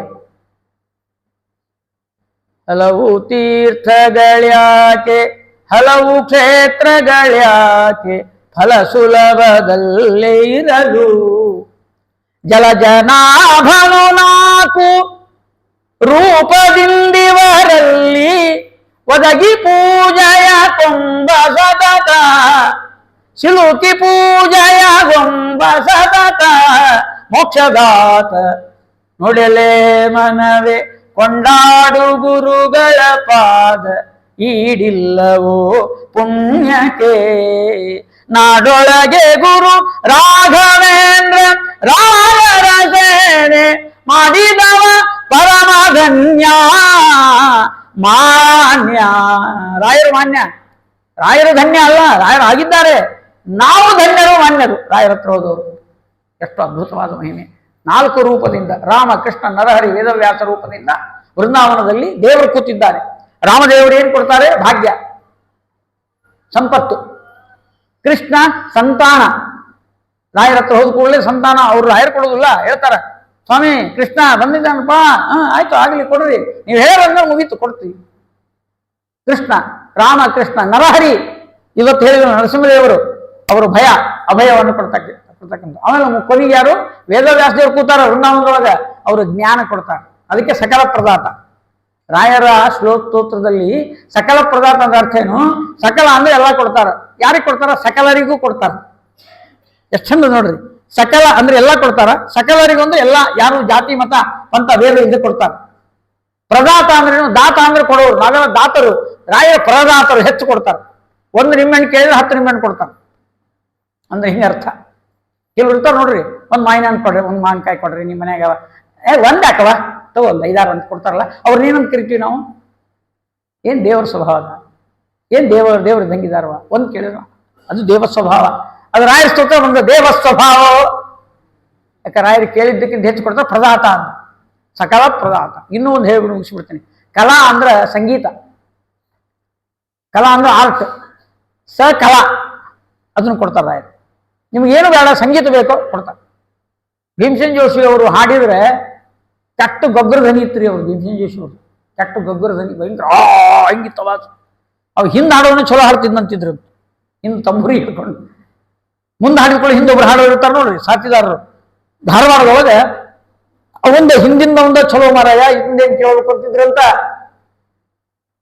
ಹಿಂಗಾಗ್ಯದ ಅನುಭವ, ತ್ರಾಸ ಆಗಿಬಿಡ್ತದೆ ಭೀಮಸೇನ್ ಜೋಶಿ ಅವರಿಗೆ. ಬಂದರು ರಾಯರ ಹತ್ರ, 1 ವಾರ ಸೇವಾ ಮಾಡಿದ್ರು. ಅವರ ತುಂಗಾ ನದಿನ ಹಾಡ್ಕೆತ್ ಕೂತಿರ್ಬೇಕು, ಒಂದು ನಾಯಿ ಬಂದು ಕೊಡ್ತಿತ್ತಲ್ಲಿ ದಿವಸ. ಅದು ಯಾರಂತ ಗೊತ್ತಿಲ್ಲ ಪಾಪ. ಇವರು ಏನೋ ಸುಮ್ಮನೆ ಆಯ್ತಾ, ಮುಗೀತು, ಸೇವಾ ಮುಗೀತು, ಹೋದ್ರು. ರಾಯರ ಅನುಗ್ರಹ ಮಾಡಿದರು. ಅವರೇ ಹೇಳಿದ್ದಿದ್ದು. ರಾಯರ ಅನುಗ್ರಹ ಆಗಿದ್ದು ಯಾವ ಮಟ್ಟಕ್ಕೆ ಬಂತು ಅಂದ್ರೆ, ಭಾರತ ರತ್ನವನ್ನು ಪಡೆಯುವ ತನಕ ರಾಯರು ಬಿಡಲಿಲ್ಲ ಅವ್ರನ್ನ ಅನುಗ್ರಹ ಮಾಡಿ. ಅಲ್ಲಿ ವ್ಯಕ್ತಿತ್ವ ಅಷ್ಟು ದೊಡ್ಡದು. ಅದು ಭೀಮಸೇನ್ ಜೋಶಿ ಅವರಿಗೆ ಆಗಿರ್ತಕ್ಕ ಸಕಲ ಪ್ರದಾತ. ಕಲೆಯನ್ನು ಕೊಟ್ಟಿದ್ದಾರೆ. ಸ್ವತಃ ಅವರೇ ಸಂಗೀತ ಪಾರಂಗತರು ರಾಯರು. ಆದ್ದರಿಂದ ರಾಘವೇಂದ್ರ ಸಕಲ ಪ್ರದಾತ ಸ್ವಪಾದ ಕಂಜ ದೈವಭಕ್ತಿ ಮಧ್ಯ. ಇಂತಹ ರಾಘವೇಂದ್ರ ತೀರ್ಥ ಶ್ರೀಪಾದಂಗಳವರು ಅವರೇ ಪ್ರಹ್ಲಾದರಾಜರೇ. ಪ್ರಥಮ ಪ್ರಹ್ಲಾದ ವ್ಯಾಸ ಮುನಿಯ ಯತಿ ರಾಘವೇಂದ್ರ 3 ಅವತಾರಗಳಲ್ಲಿ ಬಂದು ನಮ್ಮನ್ನು ಉದ್ಧಾರ ಮಾಡ್ತಾ ಇದ್ದಾರೆ ಅಂತ ಪ್ರಹ್ಲಾದರಾಜರ ಉಪಕಾರವನ್ನು ಸ್ಮರಣೆ ಮಾಡಬೇಕು. ಇಲ್ಲಿ ಇನ್ನೊಂದು ಸ್ವಾರಸ್ಯ ಹೇಳ್ತೇನೆ. ಈ ರಥವನೇರಿದ ರಾಘವೇಂದ್ರ ಅಂತ ಹಾಡಿತ್ತಲ್ಲ ಗೋಪಾಲದಾಸರದು, ಈ ನಮ್ಮ ತಂದೆಯವರಿದ್ದಾರಲ್ಲ, ಇವರ ತಾಯಿಯ ತಂದೆ ಅಂದ್ರೆ ಇವ್ರ ತಾಯಿ ತವರು ಮನೆ ಕೌಕುಂಟ್ಲ, ವನಪರ್ತಿ ಕೌಕುಂಟ್ಲ ಅಂತಾರಲ್ಲ, ಅಲ್ಲಿ ನಮ್ಮ ಕೊರ್ತುಕೊಂದಿ ಸುರೇಶ್ ಅಣ್ಣ ಏನಿದ್ದಾರ, ಇವರ ತಂದೆ ವೆಂಕಣ್ಣಾಚಾರ್ಯರ ತಂಗಿ ಮನೆ ಅಂದ್ರೆ ಇವರು ಸೋದರತ್ತಿ ಮನೆ. ಅದು ಅವರು ಕೌಕುಂಟ್ಲವರೇ. ಕೌಕುಂಟ್ಲ ರಮಣಾಚಾರ್ಯರು ಅಂತಿದ್ರು, ಅವರ ಪರಂಪರೆ. ಇಲ್ಲಿ ಇವರು ಕೂಡ ರಮಣಾಚಾರ್ಯ ಮಗ ಅಂದ್ರೆ ಇವರು ಮೊಮ್ಮಗ, ರಮಣಾಚಾರ್ಯ ಮೊಮ್ಮಗ, ನಮ್ಮ ತಾತ, ನಮ್ಮ ತಂದೆಯವರು. ಈ ರಮಣಾಚಾರ್ಯ ಕಾಲಕ್ಕೆ ಒಂದು ಸಮಸ್ಯೆ ಬಂತು. ಏನಂದ್ರೆ ಇವರೆಲ್ಲ ಭಜನೆ ಮಾಡೋರು. ರಥವನೇರಿದ ರಾಘವೇಂದ್ರ, ಅವರು ತೆಲುಗಿನವರು. ఏమండి అయ్యా అర్థం కాదు ఇది కన్నడ భాష, మాకు తెలియదు, ఏం చెప్తారు మీరు అంటారు. రాయರ ಬಗ್ಗೆ ನಮಗೇನು ಗೊತ್ತಿಲ್ಲ. ಓಹ್ అలాగా చేస్తానందరూ, తెలుగునే ಮಾಡಿದ್ರು ಅದನ್ನ. రథము నెక్కే రాఘవేంద్రుడు రాయాగుణ సాంద్రుడు, రథము మనೋರಥము నెక్కే ರಾಘವೇಂದ್ರುడు. ಬಹಳ ಸರಳ, ಡೂ ಹಚ್ಚಿಬಿಟ್ರೆ ಆಯ್ತು. డూ వచ్చేదంటే అదే రాఘవేంద్రుడు సతతము తను భక్తితో సేవించిన, సతతము తను భక్తితో సేవించిన అతీతముల మనోరథములిచ్చదనని రథము. ಅವ್ರು ಇನ್ನೂ ಹಾಡ್ತಾರೆ ಇಲ್ಲಿ ಕೌಕುಂಟ್ಲೊಳಗೆ. ಅಂದ್ರೆ ರಾಯರ ಹಾಡು ತೆಲುಗಿನಾಗೂ ಆಗಬೇಕು ಅಂತ ಅಪೇಕ್ಷೆ ಪಟ್ಟರು. ಅಂತ ಅದ್ಭುತ. ರಮಣಾಚಾರ್ಯರ ಕಾವ್ಯ ಬಹಳ ದೊಡ್ಡದು. ಅವರ ಸ್ಮರಣೆ ಇವತ್ತು ಮಾಡ್ತಾ ಇದ್ದೇವೆ. ಯಾಕಂದ್ರೆ ನಮ್ಮ ಹಿರಿಯರವರೆಲ್ಲ ರಮಣಾಚಾರ್ಯ ಹಳೆಯ ಅಂದ್ರೆ ರಾಘವೇಂದ್ರಾಚಾರ್ಯ, ನಮ್ಮ ಗುಡೇಬಲ್ಲೂರು ರಾಘವೇಂದ್ರಾಚಾರ್ಯ ಮಾವ ಸಂಗೀತಗಾರರ ಹಳೆಯ ಸಂಗೀತಗಾರ. ಅವರು ಹಾಡು ಮಾಡೋರು, ಇವರು ಹಾಡು ಮಾಡೋರು. ಎಂಥ ಸಂಬಂಧಗಳ್ರಿ ಇವು. ಕೊಪ್ಪರಗಿರಿ ಆಚಾರ್ಯ ಹಾಡು ಮಾಡಿದ್ರು, ಅವ್ರ ಹಳೇಂದ್ರ ಇವರು ಹಾಡು ಮಾಡಿದ್ರು. ಅಂದ್ರೆ ಮಾವ ಹಳೇಂದ್ರ ಸಂಬಂಧ ಅಂದ್ರೆ ಇದಿರ್ಬೇಕು. ಅತನು ಇತ್ತನು ಇತ್ತ ಅಂದ್ರೆ ಏನ್ ಮಾಡುವುದು? ಇವು ಎಡವಟ್ಟು ತಗೊಂಡಿ ಗದ್ಲ ಏನೋ ಮಾನವೀಯ ಗುಂಡಾಚಾರ್ಯರು ಅವಧೂತರಾಗಿ ಅವರು ಖರೆ ಅಂತ ತಿಳ್ಕೊಳ್ಬಾರ್ದು. ಅವ್ರದ್ದು ರೂಪನೇ ಬೇರೆ, ಅವರ ವ್ಯಕ್ತಿತ್ವನೇ ಬೇರೆ. ಸುಮ್ಮನೆ ಮಂದಿ ಹಾಕೋತಿದ್ರು ಪಾಪ. ಎದ್ದು ಮುಖವ ತೊಳೆಯದಂತೆ ಜರ್ದಾಹಾಚಾದವನ ಜನ್ಮ ಇದ್ದರೇನೋ ಇಲ್ಲದಿದ್ದರೇನೋ ಹಾಡು ಮಾಡಿದ್ರು. ಮುಂಜಾನೆ ಎದ್ಕೊಳ್ಳಿ ಮಾರಿ ತಗೊಳ್ಳಾರು ಹಾಕಬೇಕಂತ. ಎದ್ದು ಮುಖವ ತೊಳೆಯದಂತೆ ಜರ್ದಾಹಾಚಾದವನ ಜನ್ಮ ಇದ್ದರೇನೋ ಇಲ್ಲದಿದ್ದರೇನೋ ಕರೆಂತು ಹೋಗಿ ಮತ್ತೆ ನಾವು ಹುಚ್ಚರಂಗ ಸುಮ್ಮನೆ ಮಾಡಿದ್ದಾರೆ. ಹಾಗೆ ಇಸ್ಪೇಟ್ ಹಾಡಂತೂ ಮಾಡಿದ್ರು, ತಮಗೆಲ್ಲ ಗೊತ್ತಿದೆ. ಲಕ್ಷ್ಮೀದೇವಿ ಸ್ತೋತ್ರ ಅಂತ ಇಸ್ಪೇಟ್ ಹಾಡು ಮಾಡಿದ್ರು. ಮುಂದೆ ನಾವು ಬಂದಾಗ ಪ್ರಸಂಗ ಬಂದಾಗ ನೋಡೋಣ. ಯಾಕಂದ್ರೆ ಅವನು ಸ್ಮರಣೆ ಮಾಡದೇ ಇದ್ರೆ ರಾಯಚೂರಲ್ಲಿ ಗುಂಡಾಚಾರ ಬಿಟ್ಟರೆ ಇನ್ಯಾರು ನೆನೆಸ್ಬೇಕು ನಾವು? ಶ್ಯಾಮಸುಂದರ ವಿಠಲ್ ಅಂತ ಮಹಾನುಭಾವರು. ಜಗನ್ನಾಥದಾಸರ ಮಕ್ಕಳು ಪೂರ್ವದಲ್ಲಿ ಅವರೇ ಜಗನ್ನಾಥದಾಸರ, ಇವರು ಶ್ಯಾಮಸುಂದರರಾಗಿ ಬಂದಿದ್ದಾರೆ. ಅವ್ರದ್ದೆಲ್ಲ ಕಥೆ ಇದೆ, ನೋಡೋಣ. ಅಂತೂ ಈ ರೀತಿಯಾಗಿ ಆ ನರಸಿಂಹದೇವರ ಚರಿತ್ರೆ, ಅದಕ್ಕೆ ನರ ಅನ್ನು ಸಹತೈತಿ ನರಸಿಂಹ, ಪ್ರಹ್ಲಾದ ಅಂದ್ರೆ ಪ್ರಕರ್ಷೇಣವಾದ ಆನಂದಪೂರ್ಣರಾದವರು. ಅನೇಕ ತತ್ವಗಳು ಉಪದೇಶಗಳಾಗಿವೆ. ಆನಂತರದಲ್ಲಿ ಮನುಗಳ ಚರಿತ್ರೆಯನ್ನು ಹೇಳಬೇಕು ಅಂತ ಭಾಗವತ ಪ್ರಾರಂಭ ಆಗ್ತಾ ಇದೆ. ಒಬ್ಬ ಮನುಗಳ ಚರಿತ್ರೆಯನ್ನು ಮೊದಲು ಹೇಳಿದ್ದೀರಿ. ಅನ್ಯಾನ್ ಮನೂನ್ ವದಸ್ವನಃ, ಪರೀಕ್ಷಿತ ರಾಜ ಅಂತ ಇದ್ದಾನೆ. ಸ್ವಯಂಭೂ ಮನುವಿನ ಕಥೆ ಹೇಳಿದ್ರಿ, ಮುಂದಿನ ಮನುಗಳ ಮನೆ ಕಥೆಯನ್ನು ಹೇಳ್ರಿ. ಯಾಕೆ ಹೇಳಿರ್ಬೇಕು ಪರೀಕ್ಷಿತ ರಾಜ ಅಂದ್ರೆ 14 ಮನ್ವಂತರಗಳಲ್ಲಿ ಪರಮಾತ್ಮನ 14 ರೂಪಗಳಿವೆ, ಅದು ವೈಶಿಷ್ಟ್ಯ. ಈಗ ದೇವರ ಕಥೆಗಳು ದಶಾವತಾರ ಅಂದ್ರೆ 10 ಬಂದ್ಬಿಡ್ತದೆ. ಆ ನಂತರದಲ್ಲಿ ಯಜ್ಞ ಅವು ಇವೆಲ್ಲ. ಈ ಭಜನಾ ಮಂಡಳಿಯವರಿಗೆ 10 ಗೊತ್ತಿರ್ತದೆ, 10 ಮೇಲೆ ಗೊತ್ತೇ ಇರುವುದಿಲ್ಲ, 10 ಮೇಲೆ 10 ಇಲ್ಲ ಅವರು. ನಾನೊಬ್ರಿಗೆ ಕೇಳಿದೆ ಅವತಾರಗಳು ಎಷ್ಟು ದೇವರದು? 10 ರೀ ಅಂದ್ರು. ಹೆಂಗ್ ಗೊತ್ತು ನಿಮಗೆ? ಹಾಡ್ನಾಗ ಬರ್ಬಾರಲ್ಲ. ಹೊಳೆದ ನೀರೊಳು ಗೆಲುವ ಮೋರೆ ನೆಲವನಡ್ಡುದು ಸುಳಿಯುವ ಕಂಬದಿ ನಳಿಯುವ ಭೈರ್ಯ ಭಾರ್ಗವ ಖಳನ್ನು ಸೇರಿಸಿ ಕೊಳದ ಗನಿಗೆ ನಳಿನ ಮುಖಿಯರು ನಾಟಿಸುತ್ತವಳು ಹಯವನೇರಿದ ಹವಣೆಗಾರನ್ನೇ ತಿಳಿಯಲು ನಿನ್ನಾಟ. ವ್ಯಾಸಬಿಟ್ಟರು ಒಂದೇ ನುಡಿಯೊಳಗೆ 10 ತಂದ್ಬಿಟ್ರು. ಇನ್ನೊಬ್ಬರಿದ್ರು ಕೇಶವ ವಿಠಲರು ಅಂತ. ಕಾಲಿಲ್ಲದೆ ಚರಿಸುವನೇ ಕೈ ಕಾಲು ಮುದುಡಿ ಕೊಂಬುವನೇ, ಕಾಲು ತೂಗಿ ನಡೆಯುವನೇ ದೈತ್ಯನ ಕಾಲದಿಂದ ಶೀಳ್ದವನೇ, ಕಾಲಿಲೊತ್ತಿ ಬಲಿ ಕಾಲ ಕ್ಷತ್ರಿಯರ ಕಾಲಿನಿಂದ ಕಲ್ಲನೆ ಉದ್ಧರಿಸಿದಿ, ಕಾಲಯವನನ ಕೊಲ್ಲಿಸಿದೆಯೋ, ಕಾಲಯವನನ ಕೊಲ್ಲಿಸಿದೆಯೋ, ಈ ಕಾಲದೊಳಿಯಬಹು ಕಾಲದ ಹಯನೇ ಪಾಲಿಸೋ ವೆಂಕಟ ರನ್ನ ಕುಲಾಲ ಭೀಮನಂತೆನ್ನ ನಿಗಮ ತಂದು ಮಗಗಿತ್ತಿ, ದೊಡ್ಡ ನಗವ ಬೆನ್ನಿನ ಮ್ಯಾಲೆ ಪೊತ್ತಿ ಅಗಿದು ಅವನಿ ಬೇರು ಕಿತ್ತಿ, ಸಣ್ಣ ಮಗುವು ಪ್ರಹ್ಲಾದನ್ನ ಎತ್ತಿ ಜಗವ ಮುಚ್ಚಿದಿ, ಹಗೆಯು ಮಾತೆಗೆ ಖಗವ ಕೊಂದ ಮೃಗವ ಕೊಂದ ಖಗವಾಹನ ಕೇಳಲು, ಹಗರಣ ರೂಪಿಯೇ ನಿಗಮ ಕಲ್ಕಿ, ಹಗರಣ ರೂಪಿಯೇ ಬುದ್ಧಾವತಾರ, ನಿಗಮ ಕಲ್ಕಿ ನಿನ್ನಗಲಾರೆ ಕೇಶವ ವಿಠಲನೇ ಪಾಲಿಸೋ ವೆಂಕಟ ರಣ್ಣ ಕುಲಾಲ ಭೀಮನಂತೆನ್ನ. ಶ್ರೀಲೋಲನೆ ತವಲೀಲ ಚರಿತೆಗಳ ಪೇಳುವಂತೆ ಈ ನಾಲಿಗೆ ತುದಿಯಲಿ ಪಾಲಿಸೋ ವೆಂಕಟ ರಣ್ಣ ಕುಲಾಲ ಭೀಮನಂತೆನ್ನ. 10 ಅವತಾರ ಹೇಳಿಬಿಟ್ಟಾರ. 10 ಮೇಲೆ ಮುಂದೆ ನಮ್ಗೆ ಲೆಕ್ಕನೆ ಹಾಕುವುದಿಲ್ಲ. ನಾ ಕೇಳಿದ ಒಬ್ಬರಿಗೆ, ಋಷಭ ನಾಮನ ಹಾಡಿದ್ರೆ ಹೇಳ್ರಿ, ಋಷಭ ಅಂತ ಒಂದು ಹಾಡಿದ್ರೆ ಹೇಳ್ರಿ, ವೈಕುಂಠ ಅಂತ ಪರಮಾತ್ಮನ ರೂಪ ಇದೆ ಅದ್ರದ್ದು ಹಾಡಿದ್ರೆ ಹೇಳ್ರಿ, ಬರದೇ ಇಲ್ರಿ ಅಂದ್ರು. ಯಾವ ದಾಸರು ವೈಕುಂಠನ ಮೇಲೆ ಹಾಡು ಬಂದಿಲ್ಲ. ಯಾವ ದಾಸರು, ಕೆಲವು ಕಪಿಲ ಸುಣಾದಿ ಎಲ್ಲ ಇದೆ, ಆದ್ರೆ ಕೆಲವು ಬರೋದಿಲ್ಲ. ಅವು ಭಾಗವತದಲ್ಲೇ ನೋಡ್ಬೇಕು ನಾವು. ಅಂದ್ರೆ ಸಾಮಾನ್ಯವಾಗಿ ಸಿಗಲಾರದ ಅವತಾರಗಳು. ಅದರಲ್ಲಿ 14 ಮನ್ವಂತರಗಳಲ್ಲಿ 14 ರೂಪಗಳು. ಸ್ವಯಂಭುವ, ಸಾರೋಚಿಷ, ಉತ್ತಮ, ತಾಪಸ, ರೈವತ, ಚಾಕ್ಷುಷ, ವೈವಸ್ವತ. ಇದು ವೈವಸ್ವತ, ನಾವಿರುವಂತ ಮನ್ವಂತರ ವೈವಸ್ವತ ಮನ್ವಂತರ. ಸ್ವಯಂಭುವ ಮೊದಲನೇದ್ದು, ಸ್ವಯಂಭುವ ಮನು. ಸಾರೋಚಿಷ ಎರಡನೇದ್ದು, ಉತ್ತಮ, ತಾಪಸ, ರೈವತ, ಚಾಕ್ಷುಷ. ಚಾಕ್ಷುಷ ಮನ್ವಂತರ ಸಮುದ್ರ ಮತನಾಗಿದ್ದು, ಲಕ್ಷ್ಮೀ ಶೋಭಾನ ಎಲ್ಲ ಅವಾಗೆ ಆಗಿದ್ದು. ವೈಕುಂಠ ಅಂತ ಒಂದು ರೂಪ ಪರಮಾತ್ಮನ ರೂಪ. ಹೀಗೆ 14 ಆ ಮನ್ವಂತರಗಳಲ್ಲಿ 14 ರೂಪಗಳು. ಆ ಮನ್ವಂತರಗಳ ಚರಿತ್ರೆ, ಅದನ್ನು ಹೇಳುವಾಗ ಗಜೇಂದ್ರ ಮೋಕ್ಷದ ಚರಿತ್ರೆ ಎಲ್ಲ ಕಥೆ ಗೊತ್ತಿದೆ ನಮಗೆ. ಗೋಪಾಲದಾಸರ ಒಂದು ಹಾಡಿನೊಳಗೆ ಅದು ಮುಗಿದು ಹೋಗ್ಬಿಟ್ಟು. ಎಷ್ಟು ಬೇಗ ಬಂದ ಭಗವಂತ ಅಂದ್ರೆ, ಆ ಸರೋವರದಲ್ಲಿ ಅರಳಿದ ಕಮಲವನ್ನ ಸೊಂಡಿಲಿನಿಂದ ಕಿತ್ತಿ ನಾರಾಯಣ ಅಖಿಲ ಗುರು ಭಗವನ್ ನಮಸ್ತೆ ಅಂತ ಮೇಲೆ ಎಸೆದು ಆ ಹೂ ಕೆಳಗೆ ಬೀಳುವ ದೇವರು ಬಂದ. ಸಿರಿಕಿಂ ಜಪ್ಪಡು ಶಂಖ ಚಕ್ರ ಯುಗಮುಳ್ಳಂದ್ರು ಪೋತನ್ನ ಭಕ್ತರು. ಸಿರಿಕಿಂ ಜಪ್ಪಡು ಲಕ್ಷ್ಮಿಗೆ ಹೇಳಿಲ್ಲ, ಶಂಖಚಕ್ರ ಬಿಟ್ಟ, ಗರುಡನ್ ಕರೀಲಿಲ್ಲ, ಬರ್ತಾ ಇದ್ದಾನೆ. ಆ ಮೈ ಮೇಲೆ ನನ್ನ ಶಾಲ್ ಕೆಳಗೆ ಬಿದ್ದದ ಹೆಸರಿಲ್ಲ ದೇವರಿಗೆ. ಭಕ್ತರನ್ನು ಉದ್ಧಾರ ಮಾಡ್ಲಿಕ್ಕೆ ಹಾಗೆ ಬರ್ತಾನೆ. ಅದು ತೆಲುಗಿನಲ್ಲಿ ಅವರು ಬರೆದಿದ್ದಾರೆ. ಗೋಪಾಲದಾಸರು ತಡ ಮಾಡಬೇಡವೋ ಏನಲ್ಲ ವಾಕುಲಾಲಿಸಿ ಒಡೆಯ ಶ್ರೀ ಗೋಪಾಲ ವಿಠಲ ದೇವಪರಾಕು ಅಡಿಗಳ ನಿಡು ಭಕ್ತ ವತ್ಸಲ ಶ್ರೀ ಲಕ್ಷ್ಮಿಯನಲ್ಲ ಮಡುವಿನೊಳಗೆ ಗಜಮರೆಯಿದ ಲಕ್ಷಣ ಮನದಿಗೆ ಹೇಳದೆ ದುಡುದುಡನೆ ಬಂದ ಹಿಡಿದು ನಟ್ಟಣ ಬಾಯಿ ಕಡಿದು ಕೆಳಗಿದ್ದಾನೆ ಪಡವೆಯೊಳಗೆ ರಮೆಯೊಡನೆ ಗೂಡಿ ಬಾರಯ್ಯ.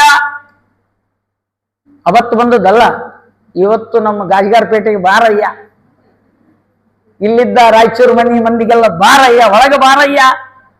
ನಾವು ಮನಿ ಮುಟ್ಟೋದ್ರೊಳಗೆ ನೀವು ನಿಂತಿರ್ಬೇಕು ನಮ್ಮ ಬಾಗಿಲ್ದಾಗ. ಗೋಪಾಲದಾಸ್ ಸುಳ್ಳಾಗ್ಬಿಡ್ತಾರ ಆಮೇಲೆ. ಬಾರಯ್ಯ ಬಾಬಾ ಬಕುತರ ಪ್ರಿಯ ವಾರಿಜ ಲಯಪದೆ ವಾರಿಜ ನಾಮನೆ ವಾರಿಜ ಗೋಪಿದ ವಾರಿಜ ನಿತ್ರನೆ ವಾರಿಜ ಮಿತ್ರ ಪಾದ ಭವಾನೆ ವಾರಿಜ ಜಂಡದ ಕಾರಣಗಳಿಗೆ ಬಾರಯ್ಯ. ಅವಸರು ಮಾಡ್ರಿ ಗೋಪಾಲದಾಸರಿಗೆ. ತಡ ಮಾಡಬೇಡವೋ, ತಡ ಮಾಡಬೇಡ ಅಂದ್ರೆ ಅಲ್ಲೇ ಅಂದ್ರೆ ಅವ್ರು ಮೊದಲು ತಡ ಮಾಡಬೇಡ. ನೀನು ಪಾಕು ಲಾಲಿಸಿ ಎನ್ನೊಡೆಯ ಶ್ರೀ ಗೋಪಾಲ ವಿಠಲ ದೇವಪರಾಕು ಅಡಿಗಳ ನಿಡು ಭಕ್ತ ವತ್ಸಲ ಶ್ರೀ ಲಕ್ಷ್ಮಿಯನಲ್ಲ ಮಡುವಿನೊಳಗೆ ಗಜಮರೆ ಇಡಲಾಕ್ಷಣ ಮನದಿಗೆ ಹೇಳದೆ. ದೇವರು ಹೇಳಾರ್ದು ಬಂದ ಚಂದ, ನಾವು ಹೇಳಾರ್ದು ಹೋದ್ರೆ ಯಾಕ್ರಿ ಹೇಳಾರ್ದು ಹೋದಿರ್ಲಿ, ಎಲ್ಲಿ ಹೋಗಿ ಏನ್ ಸುದ್ದಿ ನಿಮ್ದು, ಏನ್ ನಡೆದ? ಎಲ್ಲಾ ಕಡೆ ಹೇಳಿ ಹೋಗೋರು ಇವತ್ತ್ಯಾಕೆ ಹೇಳಲಿಲ್ಲ? ಸಿರಿಗೆ ಹೇಳದೆ ಬಂದೆ ಸಿರಿಯ ಹಂಗೇನ ಎಂದು ವಿಜಯದಾಸ. ಯಾರಿಗೂ ಹಂಗಿಲ್ಲ, ನೀನು ಓಡಿ ಬರ್ತಿದಿ, ಅನುಗ್ರಹ ಮಾಡ್ತಿದಿ. ಇಷ್ಟು ವೇಗವಾಗಿ ಬಂದು ಆ ಆನೆಯನ್ನ ಉದ್ಧಾರ ಮಾಡಿದ, ಮೊಸಳೆ ತಲೆಯನ್ನು ಕತ್ತರಿಸಿದ, ಹಾವು ಗಂಧರ್ವ ಇಂದ್ರದ್ಯುಮ್ನ ರಾಜ ಇಬ್ಬರನ್ನು ಉದ್ಧಾರ ಮಾಡಿದ ಪರಮಾತ್ಮ. ಇದು ಗಜೇಂದ್ರ ಮೋಕ್ಷದ ಕಥೆ. ಇದು ಇಷ್ಟು ಫಾಸ್ಟ್ ಹಾಡಬೇಕ್ರಿ, ಅದು ಬರೆದದ್ದೇ ಹಂಗೆ ಬರ್ತಾರೆ ಗೋಪಾಲದಾಸ್. ಪುರಂದರದಾಸರ ಹಾಡು ಬಹಳ ನಿಧಾನ. ಯಾವುದೇ ಹಾಡು ತಗೊಳ್ರಿ, ಸ್ಪೀಡ್ ಹಾಡು ಒಂದೂ ಇಲ್ಲ ಪುರಂದರದಾಸರು. ಅವೇನು ನೋಡ್ರಿ, ಭಾಗ್ಯದ ಲಕ್ಷ್ಮೀ ಬಾರಮ್ಮ, ಎಷ್ಟು ಸ್ಪೀಡ್ ಹಾಡ್ತೀರಿ ನಾವು. ಅಂಜಿ ಕಿನ್ಯಾತ ಕೈ, ಇದನ್ನು ಬಹಳ ಫಾಸ್ಟ್ ಹಾಡ್ರಿಂದ ಹೆಂಗೆ ಹಾಡ್ಲಿಕ್ಕೆ ಬರೋದು. ಪುರಂದಾಸರ ನಂತರ ಬಂದ ವಿಜಯದಾಸರು ಗೋಪಾಲದಾಸರು ಬಹಳ ಸ್ಪೀಡ್ ಅವೆಲ್ಲ. ನನಗೆ ಕೇಳಿದ್ರು ಒಬ್ರು ಬೆಂಗಳೂರಾಗ, ಆಚಾರ್ಯ ಪುರಂದರದಾಸರು ನಿಧಾನವಾಗಿ ಕರ್ನಾಟಕಿ ಬೇಸ್ನಲ್ಲಿದೆ, ಈ ಉತ್ತರ ಕರ್ನಾಟಕದಲ್ಲಿ ಯಾಕೆ ಫಾಸ್ಟು? ನಾ ಹೇಳಿದಲ್ಲಿ ಉಪ್ಪಿನಕಾಯಿ ಪ್ರಭಾವ ಅಂದೆ. ನಮಗೆ ಮೆಲ್ಲ ಕಾಡಿನ ಭಜನೆ ಅನ್ಸೋದೇ ಇಲ್ಲ ನಮಗೆ. ಮುರುಗಡದಾಸರು ಅಂತಿದ್ರು ಗೊತ್ತಲ್ಲ, ಅವ್ರು ಹಾಡ್ತಿದ್ರೆ ತಬಲಾದವ್ರು ಒದ್ದಾಡ ಹೋಗ್ಬೇಕು, ಒಂದಾದ್ಮೇಲೆ ಒಂದು ಅಂದಾದ್ಮೇಲೆ ಒಂದು ಸ್ಪೀಡ ಹಾಡು ಎಲ್ಲ. ಉಮಾಕಾತ್ಯಾಯಿನಿ ಗೌರಿ ದಾಕ್ಷಾಯಣಿ ಹಿಮವಂತ ಗಿರಿಯ ಕುಮಾರಿ ರಮೇರ ಸನಪದ ಕಮಲ ನಿತ್ಯ ಅಮಲ ಬಂದಿತ ಗಜ ಮನೆ ಭವಾನಿ ಭವಾನಿ ಭವಾನಿ ಭವಾನಿ ಭವಾನಿ ಅನ್ಬೇಕು. ಗದ್ಲು ಗದ್ಲು ಕೂತವ್ರಿಗೆಲ್ಲ ಹುಚ್ಚು. ಆಹಾ, ಇದು ಬರೋಬ್ಬರಿ ಹಾಡು. ಇದು ಉಪ್ಪಿನಕಾಯಿ ಲೆಕ್ಕ ಹೇಳಿದ್ನಲ್ಲ ಮೊನ್ನೆ. ಅದು ಒಳಗ ಆವೇಶ ಬರ್ಬೇಕು, ಹಂಗೆ ಹಾಡು ಮಾಡ್ಯಾರ ಇವರೆಲ್ಲ.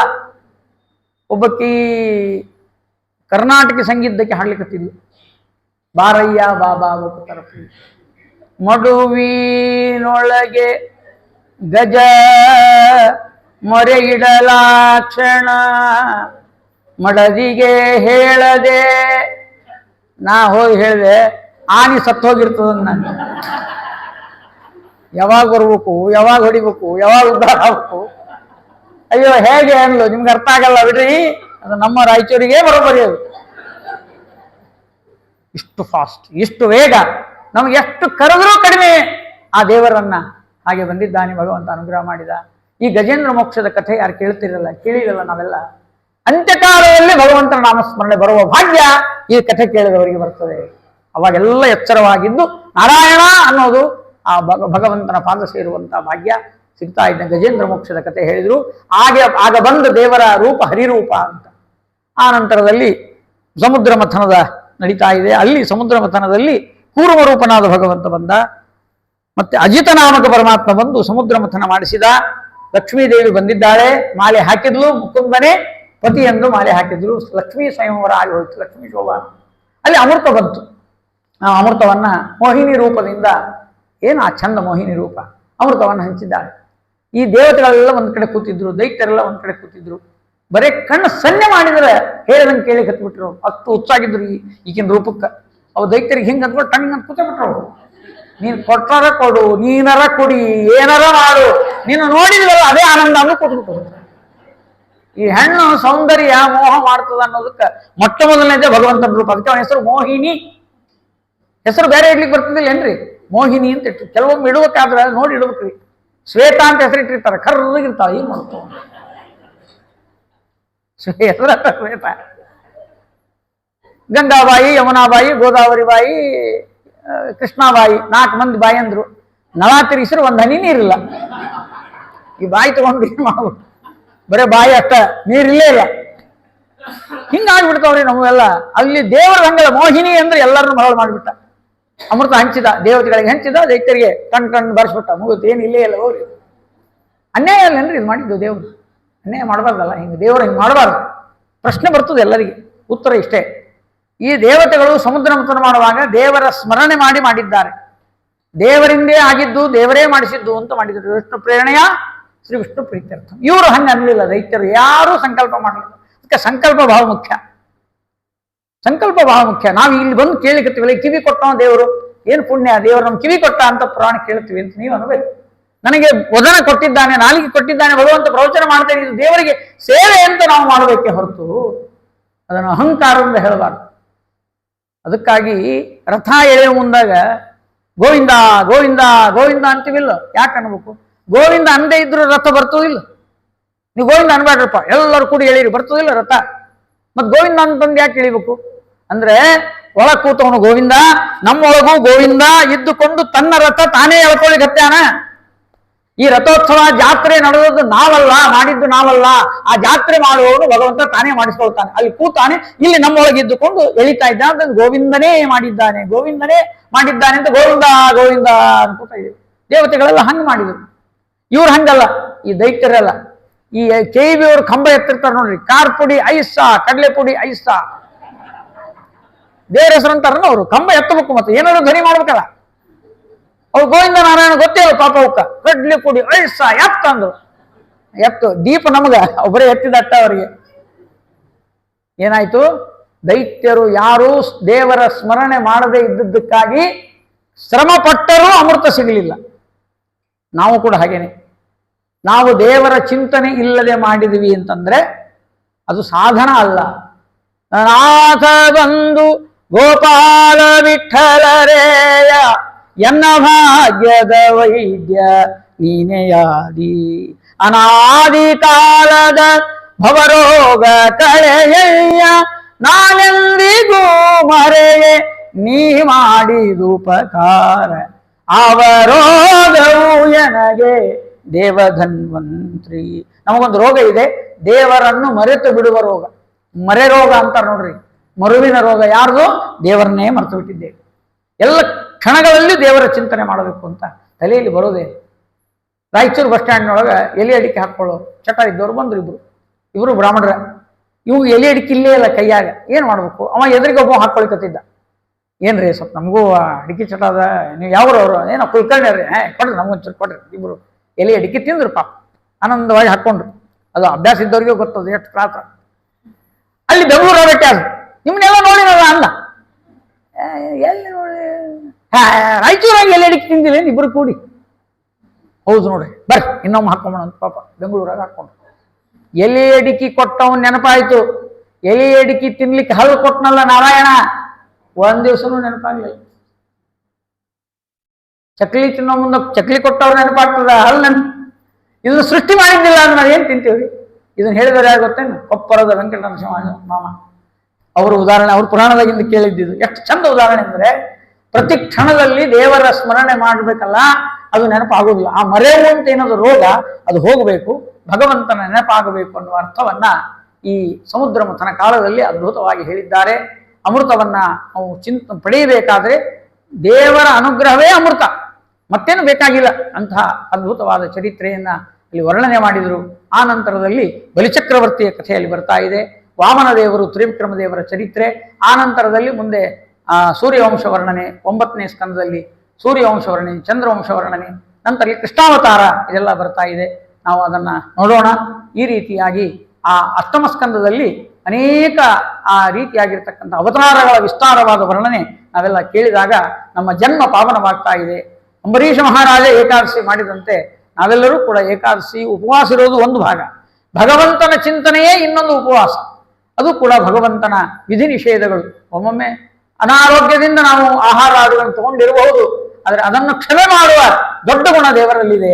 ಅಂದ್ರೆ ಅದರ ಅರ್ಥ ಏಕಾದಶಿ ಮಾಡಬಾರ್ದು ಅಂತಲ್ಲ, ಕಟ್ಟಾಗಿ ಏಕಾದಶಿ ಮಾಡಲೇಬೇಕು. ನಮ್ಮ ಶರೀರ ಉಳಿಬೇಕಾದ್ರೆ ಕೆಲವೊಮ್ಮೆ ಅನಿವಾರ್ಯವಾಗಿ ವೈದ್ಯರು ಹೇಳ್ತಾರೆ, ನೀವೆಲ್ಲ ಹಂಗೆ ಮಾಡಬೇಡ್ರಿ ಅಂತ ಹೇಳ್ತಾರೆ. ಏನೋ ಅವ್ರ ಮಾತು ಕೇಳ್ಕೊಂಡು ಅವಾಗ ಕಣ್ಣೀರು ಹಾಕ್ಬೇಕಷ್ಟೇ. ಏಕಾದಶಿ ದಿವಸ ಅಳಬೇಕು, ಅಯ್ಯೋ ಇದು ಆಗಲಿಲ್ಲಲ್ಲ, ನಾವು ಉಪವಾಸ ಇದ್ವಿಲ್ಲ, ದೇವರ ಒಂದು ವೃತ್ತ ಮಾಡ್ಲಿಕ್ಕೆ ಆಗುದಿಲ್ಲಲ್ಲ ಅಂತ ನೀವು ಕಣ್ಣೀರು ಹಾಕಿಬಿಡ್ರಿ, ದೇವ್ರ ಕ್ಷಮ ಮಾಡ್ತಾರೆ. ಅದನ್ನ ಬಿಟ್ಟು ಹೆಂಗೆ ಆಗ್ತದ್ರಿ? ಶುಗರು, BP, ಆಚಾರ ನೀವೇನು ಕೂತ್ಕೊಂಡು ಪುರಾಣದಾಗ ಹೇಳ್ತೀರಿ, ನಮ್ ಗತಿ ಏನು? ನೀವು ನಮ್ಗೆ ಯಾಕೆ ಹೇಳ್ತೀರಿ? ಏನು ನಾವೇ ನಿಮ್ಗೆ ಕನ್ವಿನ್ಸ್ ಮಾಡ್ಲಿಕ್ಕೆ ಬಂದಿವಿ? ನಾವೇನು ಏಜೆಂಟಾ? ಏಕಾದಶಿ ಏಜೆಂಟ್ ಏನು ನಾವೆಲ್ಲ? ಏನಿಲ್ಲ, ಪುರಾಣದ ಆಚಾರ ಹೇಳ್ತೀವಿ, ಏಕಾದಶಿಯನ್ನು ಮಾಡಲೇಬೇಕು, ಯಮದೇವರು ಶಿಕ್ಷೆ ಕೊಡ್ತಾನೆ, ಎಲ್ಲ ಕಠಿಣವಾಗಿ ಹೇಳ್ತೇವೆ. ಆದರೆ ಅನಿವಾರ್ಯವಾಗಿರ್ತಕ್ಕಂಥ ಸಂದರ್ಭ, 80 ವರ್ಷದ ಮೇಲಿದ್ದವರು ಅವರಿಗೂ ಸಹ ದುಃಖ. ನಮ್ಮ ತಂದೆಯವರಿಗೆ 80-90 ವರ್ಷ ಬಂದು ಅವ್ರೇನು ಸ್ವಲ್ಪ ದೋಷ ಇಲ್ಲ, 80ರ ಮೇಲೆ ಏನಾದ್ರು ಹಾಲು ಗೀಲು ತೊಗೊಂಡ್ರೆ, ಎಳ್ನೀರು ತೊಗೊಂಡು ಅವ್ರು ಕಂಡಾಬಿಟ್ಟು ಏಕಾದಶಿ ಮಾಡ್ಯಾರ. ಅವ್ರು ಈಗ ಮಾಡ್ಲಿಕ್ಕೆ ಆಗೋದಿಲ್ಲ. ನಮ್ಮ ಗಲಗಲಿ ಆಚಾರ ಎಲ್ಲ 80 ವರ್ಷದ ಮೇಲೆ ಇದೇನೆ ಹೇಳ್ತಾ ಇದ್ರು, ಏನು 80ರ ಮೇಲೆ ದೋಷ ಇಲ್ಲ, ದೋಷ ಇಲ್ಲ ಅಂದ್ರೆ ಅವ್ರಿಗೆ ದುಃಖ. ಇದು ಪರಿಸ್ಥಿತಿ. ನಾವು 100 ವರ್ಷ ತನಕ ಹಿಂಗೆ ಇರಬೇಕು ಅಂತ ಯಾರಿಗಿರೋದಿಲ್ಲ ಹೇಳ್ರಿ. ಎಲ್ಲರಿಗೂ ಆರೋಗ್ಯವಾಗಿರ್ಬೇಕು ಅನ್ನೋದೇ ಇರ್ತದೆ. ಅದರಲ್ಲಿ ಹಳೆ ಮಂದಿ ಭಾಳ ಇತ್ತು, ಸಾಯಬಾರದು ಅಂತಿದ್ರು ಅವ್ರು ಯಾವಾಗ. ನನ್ನ ಹೆಂಡತಿ ಅಜ್ಜಿ ಇದ್ಲು, ಮುತ್ತಜ್ಜಿ, 100 ವರ್ಷ ಆಕೆಗೆ ಒಂದೇನೋ ಕಾರ್ಯಕ್ರಮ ಮಾಡಿದ್ರು. ಮರಿಮೊಮ್ಮಕ್ಕಳು ಹುಟ್ಟಿ ಒಂದು 12 ಮರಿಮೊಮ್ಮಕ್ಕಳಿದ್ವು ಆಕೆಗೆ. ಒಟ್ಟು ಸುತ್ತ ಕೂತ್ಕೊಂಡು ಸಂಭ್ರಮ ಮಾಡಿ ಏನೋ ಮಾಡಿದ್ರು. ಆ ಕುಷ್ಟಗಿ ಮಂದಿಗೆ ವಾಗತ್ತೆ ಅನ್ನೋದಿಲ್ರಿ, ಚಾಷ್ಟಿಗೆ. ಅಜ್ಜಿ ಯಾವಾಗ ಸಾಯ್ತೀನಿ ಅಂದ್ರು. ಹಿಂಗೆ 100, 110 ಹಿಂಗೆ ದಾಟ್ಲಿಕ್ಕೆ ಹೋದ್ರೆ ನಿಂದು ಒಡಿ ಉಂಡಿ ಯಾವಾಗ ತಿನ್ಬೇಕು ಅಂದ್ರು. ಹಿಂಗೆ ಕೇಳಿದ್ರಿ. ನಾ ಅಂದೆ ಹಿಂಗೆ ಮಾತಾಡ್ತಾರೆ ಇವರು ಅಂತ. ಆ ಮುದುಕಿ ಹೆಂಗೆ ನನ್ಬೇಕು? ಅದು ಈಗ ಹುಟ್ಟೋದಲ್ಲ, ಅದ್ರ ಬಾಣಂತರ ಮಾಡಿ ಹೋಗ್ತು ನನ್ಬೇಕು. ಯಾಕೆ ಇದು ಬದುಕಬೇಕು ಅನ್ನೋದು? ಸಾಯ್ತೀನಿ ಅನ್ಬಾರ್ದ್ರಿ ಯಾರು. ದಯವಿಟ್ಟು ಹೇಳ್ತೀನಿ ನಿಮ್ಗೆ, ಯಾರು ಸಾಕಾಗ್ಯದ ಯಾವಾಗ ಬರ್ತಾನೆ ಯಮದೇವ್ರು ಹಿಂಗೆ ಅನ್ಬಾರ್ದ್ರಿ. ಕಟ್ಟಿ ಮೇಲೆ ಕೂತ್ಕೊಂಡು ಮುದುಕಿ ಕೂತಿತ್ತು. ಅಜ್ಜಿ ಯಾಕ ಏನು ಆರಾಮದಿಲ್ಲ? ಏನು ಆರಾಮಪ್ಪ, ಯಮದೇವ್ರು ಯಾವಾಗ ಬರ್ತಾನೆ ಕಾಯ್ಲಿಕತ್ತಿ ನಿಂದು. ಮುದುಕಿ ಅವ ಅಂದ, ಇದ್ದಾಗ ಸಸಿ ಜೀವ ತಿಂದಿ, ಈಗ ಯಮನ್ ಜೀವ ತಿನ್ಲಿಕ್ಕೆ ಅಲ್ಲಾಕ್ ಹೋಗ್ತೀನಿ ನಾವು. ಎದಕ್ಕೆ ಹೋಗ್ತೀರಿ ಯಮಲೋಕಕ್ಕೆ? ಏನಾಗಬೇಕಾಗಿರಲಿ ಬೇಡ. ಕುರುವನ್ನೇಲೆ ಕರ್ಮಾಣಿ ಜಿಜಿ ವಿಶೇಷ ಶತಂ ಸಮಾಹ. ಉಪನಿಷತ್ತು ಹೇಳ್ತಾವ 120 ವರ್ಷ ಆರೋಗ್ಯವಾಗಿರಬೇಕು, ಏಕಾದಶಿ ವ್ರತ ಮಾಡ್ತಾ ಇರಬೇಕು, ಗಟ್ಟಿಯಾಗಿರಬೇಕು ಅಂತ ಶಾಸ್ತ್ರ ಹೇಳ್ತದೆ. ನಮ್ಮ ಶರೀರ ಧರ್ಮಕ್ಕೆ ತಕ್ಕಂತೆ ಏನಾದರೂ ತೊಂದರೆ ಆದರೆ ದೇವರು ದೊಡ್ಡವನಿದ್ದಾನೆ, ಅವನು ನಮ್ಮನ್ನು ಕಾಪಾಡ್ತಾನೆ, ನಮ್ಮ ತಪ್ಪುಗಳನ್ನು ಎಣಿಸೋದಿಲ್ಲ. ಅದಕ್ಕೆ ನರಾನ್ನ ಸಹತೇತಿ ನರಸಿಂಹ. ನರಸಿಂಹದೇವರು ಸಿಟ್ಟು ಮಾಡೋದಿಲ್ಲ, ನಮ್ಗೆಂದೂ ಕೋಪ ಇಲ್ಲ ಅವನಿಗೆ, ನಮ್ಮನ್ನು ಎಂದೂ ಕೆಟ್ಟದ್ದಾಗಿ ನೋಡೋದಿಲ್ಲ ದೇವರು. ಭಯ ಬಿಟ್ಟು ಬಿಡ್ರಿ.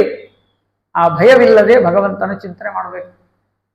ನಮ್ಮ ಮನೆಗಳಲ್ಲಿ ನಡೆಯುವ ಅನೇಕ ಸಮಸ್ಯೆಗಳಿಗೆ ದೇವರು ಬಹಳ ಅಂತಃಕರಣದಿಂದ ತ್ವಮೇವ ಮಾತಾಚ ಪಿತಾ ತ್ವಮೇವ ಅಂತ ಹೇಳ್ತಾರೆ. ತ್ವಮೇವ ಮಾತಾ ನೃಸಿಂಹಶ್ಚ ಪಿತಾ ನೃಸಿಂಹ ಭ್ರಾತಾ ನೃಸಿಂಹಶ್ಚ ಸಖಾ ನೃಸಿಂಹ.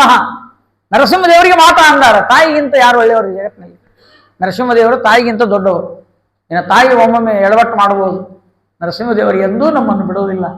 ಅವರ ಕೃಪೆ ನಮಗಿರಲಿ ಅಂತ ನಾವೆಲ್ಲ ಪ್ರಾರ್ಥನೆ ಮಾಡೋಣ. ಹೀಗೆ ಅವತಾರಗಳ ಸ್ಮರಣೆ, ಚಿಂತನೆ, ಅದರ ಅರ್ಥ, ಅನುಸಂಧಾನ ಎಲ್ಲವನ್ನು ಮಾಡಿಕೊಳ್ಳುವುದೇ ಭಾಗವತ ಅಂತ ಹೇಳ್ತಾ, ಇವತ್ತಿನ ಏಕಾದಶಿಯ ಸಂದರ್ಭ 1-2 ನಿಮಿಷ ನಮ್ಮ ತಂದೆಯವರು 2 ಮಾತು ಹೇಳಬೇಕು ಅಂತ ಅವರಿಗೆ ಅಪೇಕ್ಷೆ ಆಗಿದೆ. ಅವರ ಜೀವನ ಬಹಳ ದೊಡ್ಡ ಜೀವನ, ನಿಮಗೆಲ್ಲ ಕೆಲವು ಗೊತ್ತಿರ್ತದೆ. ಮಣೂರು ಮಧ್ವಾಚಾರ್ಯರು, ಸುಳಾದಿ ಕೊಪ್ಪೇರಾಯರು, ಐಕೂರಾಚಾರ್ಯರ ಆಶೀರ್ವಾದ, ಶಿರ್ವಾರ ರಾಮಾಚಾರ್ಯರ ಪರಮ ಶಿಷ್ಯರು, ಮರ್ಚೇಡ್ ಸೀನಪ್ಪನ ಅವರ ಒಳನಾಟದಲ್ಲಿ ಬೆಳೆದವರು. ಬಹಳ ದೊಡ್ಡ ಸಾಧನೆಗಳನ್ನು ಸಂಘದಲ್ಲಿ ಮಾಡಿದ್ದಾರೆ. 2 ನಿಮಿಷ ಅವರು ಮಾತಾಡ್ತಾರೆ. ಅದನ್ನು ಶ್ರವಣ ಮಾಡಿ ಎಲ್ಲರೂ ಕೂಡ ಈ ಕಾರ್ಯಕ್ರಮ ಏಕಾದಶಿ ಸಾರ್ಥಕವಾಗಲಿ. ಜಾಗರಣೆ ಮಾಡ್ತಿದ್ರು ಹಿಂದಕ್ಕೆ. ನಮ್ಮ ಇನಾಮದಾರ್ ಕೃಷ್ಣಾಚಾರ್ಯ ಮನೆಗಳು ಬೆಳತನಕ ಜಾಗರಣೆ ಆಗ್ತಿತ್ತು. ನಾವು ಹೋಗ್ತಿದ್ದೆ, 8ನೇ ಕ್ಲಾಸ್ ಇದ್ದೆ, 8-9ನೇ ಕ್ಲಾಸ್ ಬೆಳತನಕ ನೋಡಿ ಅವ್ರ ಹತ್ರ. ಅಂಥ ಮಹಾನುಭಾವರ ಊರಲ್ಲಿ ನಾವು ಇದ್ದೇವೆ ಇವತ್ತು ಅಂದರೆ ನಮ್ಮ ಕಿನ್ನಾಳಾಚಾರ್ಯ ನನ್ನ ಗುರುಗಳು PUC ಒಳಗೆ ಅವರೇ ಪಾಠ ಹೇಳಿದ್ದಾರೆ.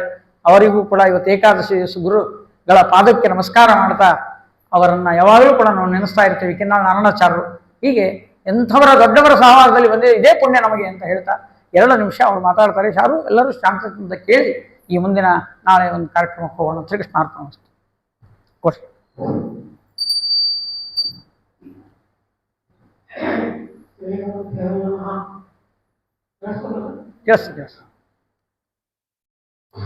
ನಾನು ಉಪನ್ಯಾಸ ಮಾಡಕ್ಕಾಗಿ ಈ ಸಮಯ ತಗೊಂಡಿಲ್ಲ. ಕೆಲವು ಹಾಡುಗಳನ್ನ ದೇವರು ಬಿಡಿಸ್ಯಾನ. ಆ ಹಾಡುಗಳು ಎಲ್ಲರೂ ಉಪಯೋಗ ಮಾಡ್ಕೊಂಡು ಸಂತೋಷ ಪಡಬೇಕು ಅನ್ನೋದು ನನ್ನ ಅಪೇಕ್ಷೆ. ಅದರಲ್ಲಿ ಒಂದು 2-3 ಹಾಡುಗಳು ನಾನು ಸ್ವಲ್ಪ ಹೇಳ್ತೀನಿ. ವರವಾಚಲಿ ವರವ ಕೊಟ್ಟ ಬಾರಿ ಹೋಗನು ಮನಸಾರೆ ನೋಡನು ಮನಸಾರೆ ನೋಡನು ಮನಹರ್ಷಬೇಡನು ಕ್ಷೀರ ಸಾಗರಾತಿ ಉಳಿಸಿ ವಾಲಿಜನ ಭಾಗವಹಿಸಿ ಸಾರಿತವನ ಪ್ರೇಕ್ಷೆಗಳ ಪೂರೈಸುವ ಮಾನಚನೆಯ ಬಾರಿ ಹೋಗನು ಮನಸಾರೆ ನೋಡನು. ಸ್ವಲ್ಪ ದೂರ ಹಿಡೀರಿ. ಹಾ, ಈಗ ಕೇಳಿಸ್ತಾ ಇದೆ. ಲಕ್ಷ್ಮೀದೇವಿಯ ಹಾಡದು ಜಗನ್ನಾಥದಾಸರ ಕವಚ ವಿಜಯ ಕವಚ ಹೆಂಗೆ ಬರೋದು?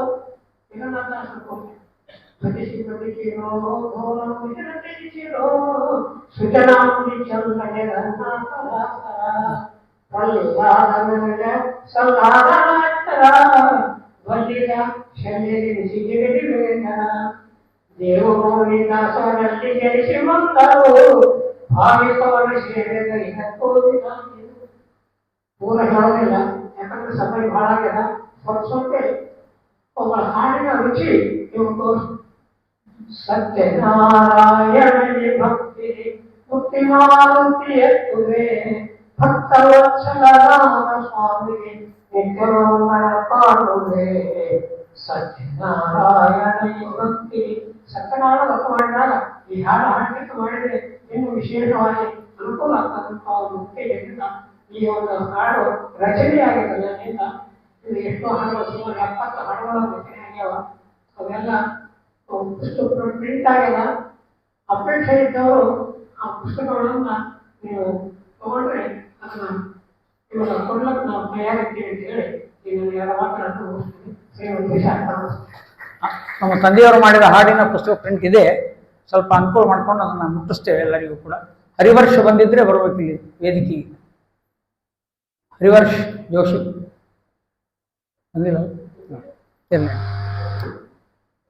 ಬಂದಿ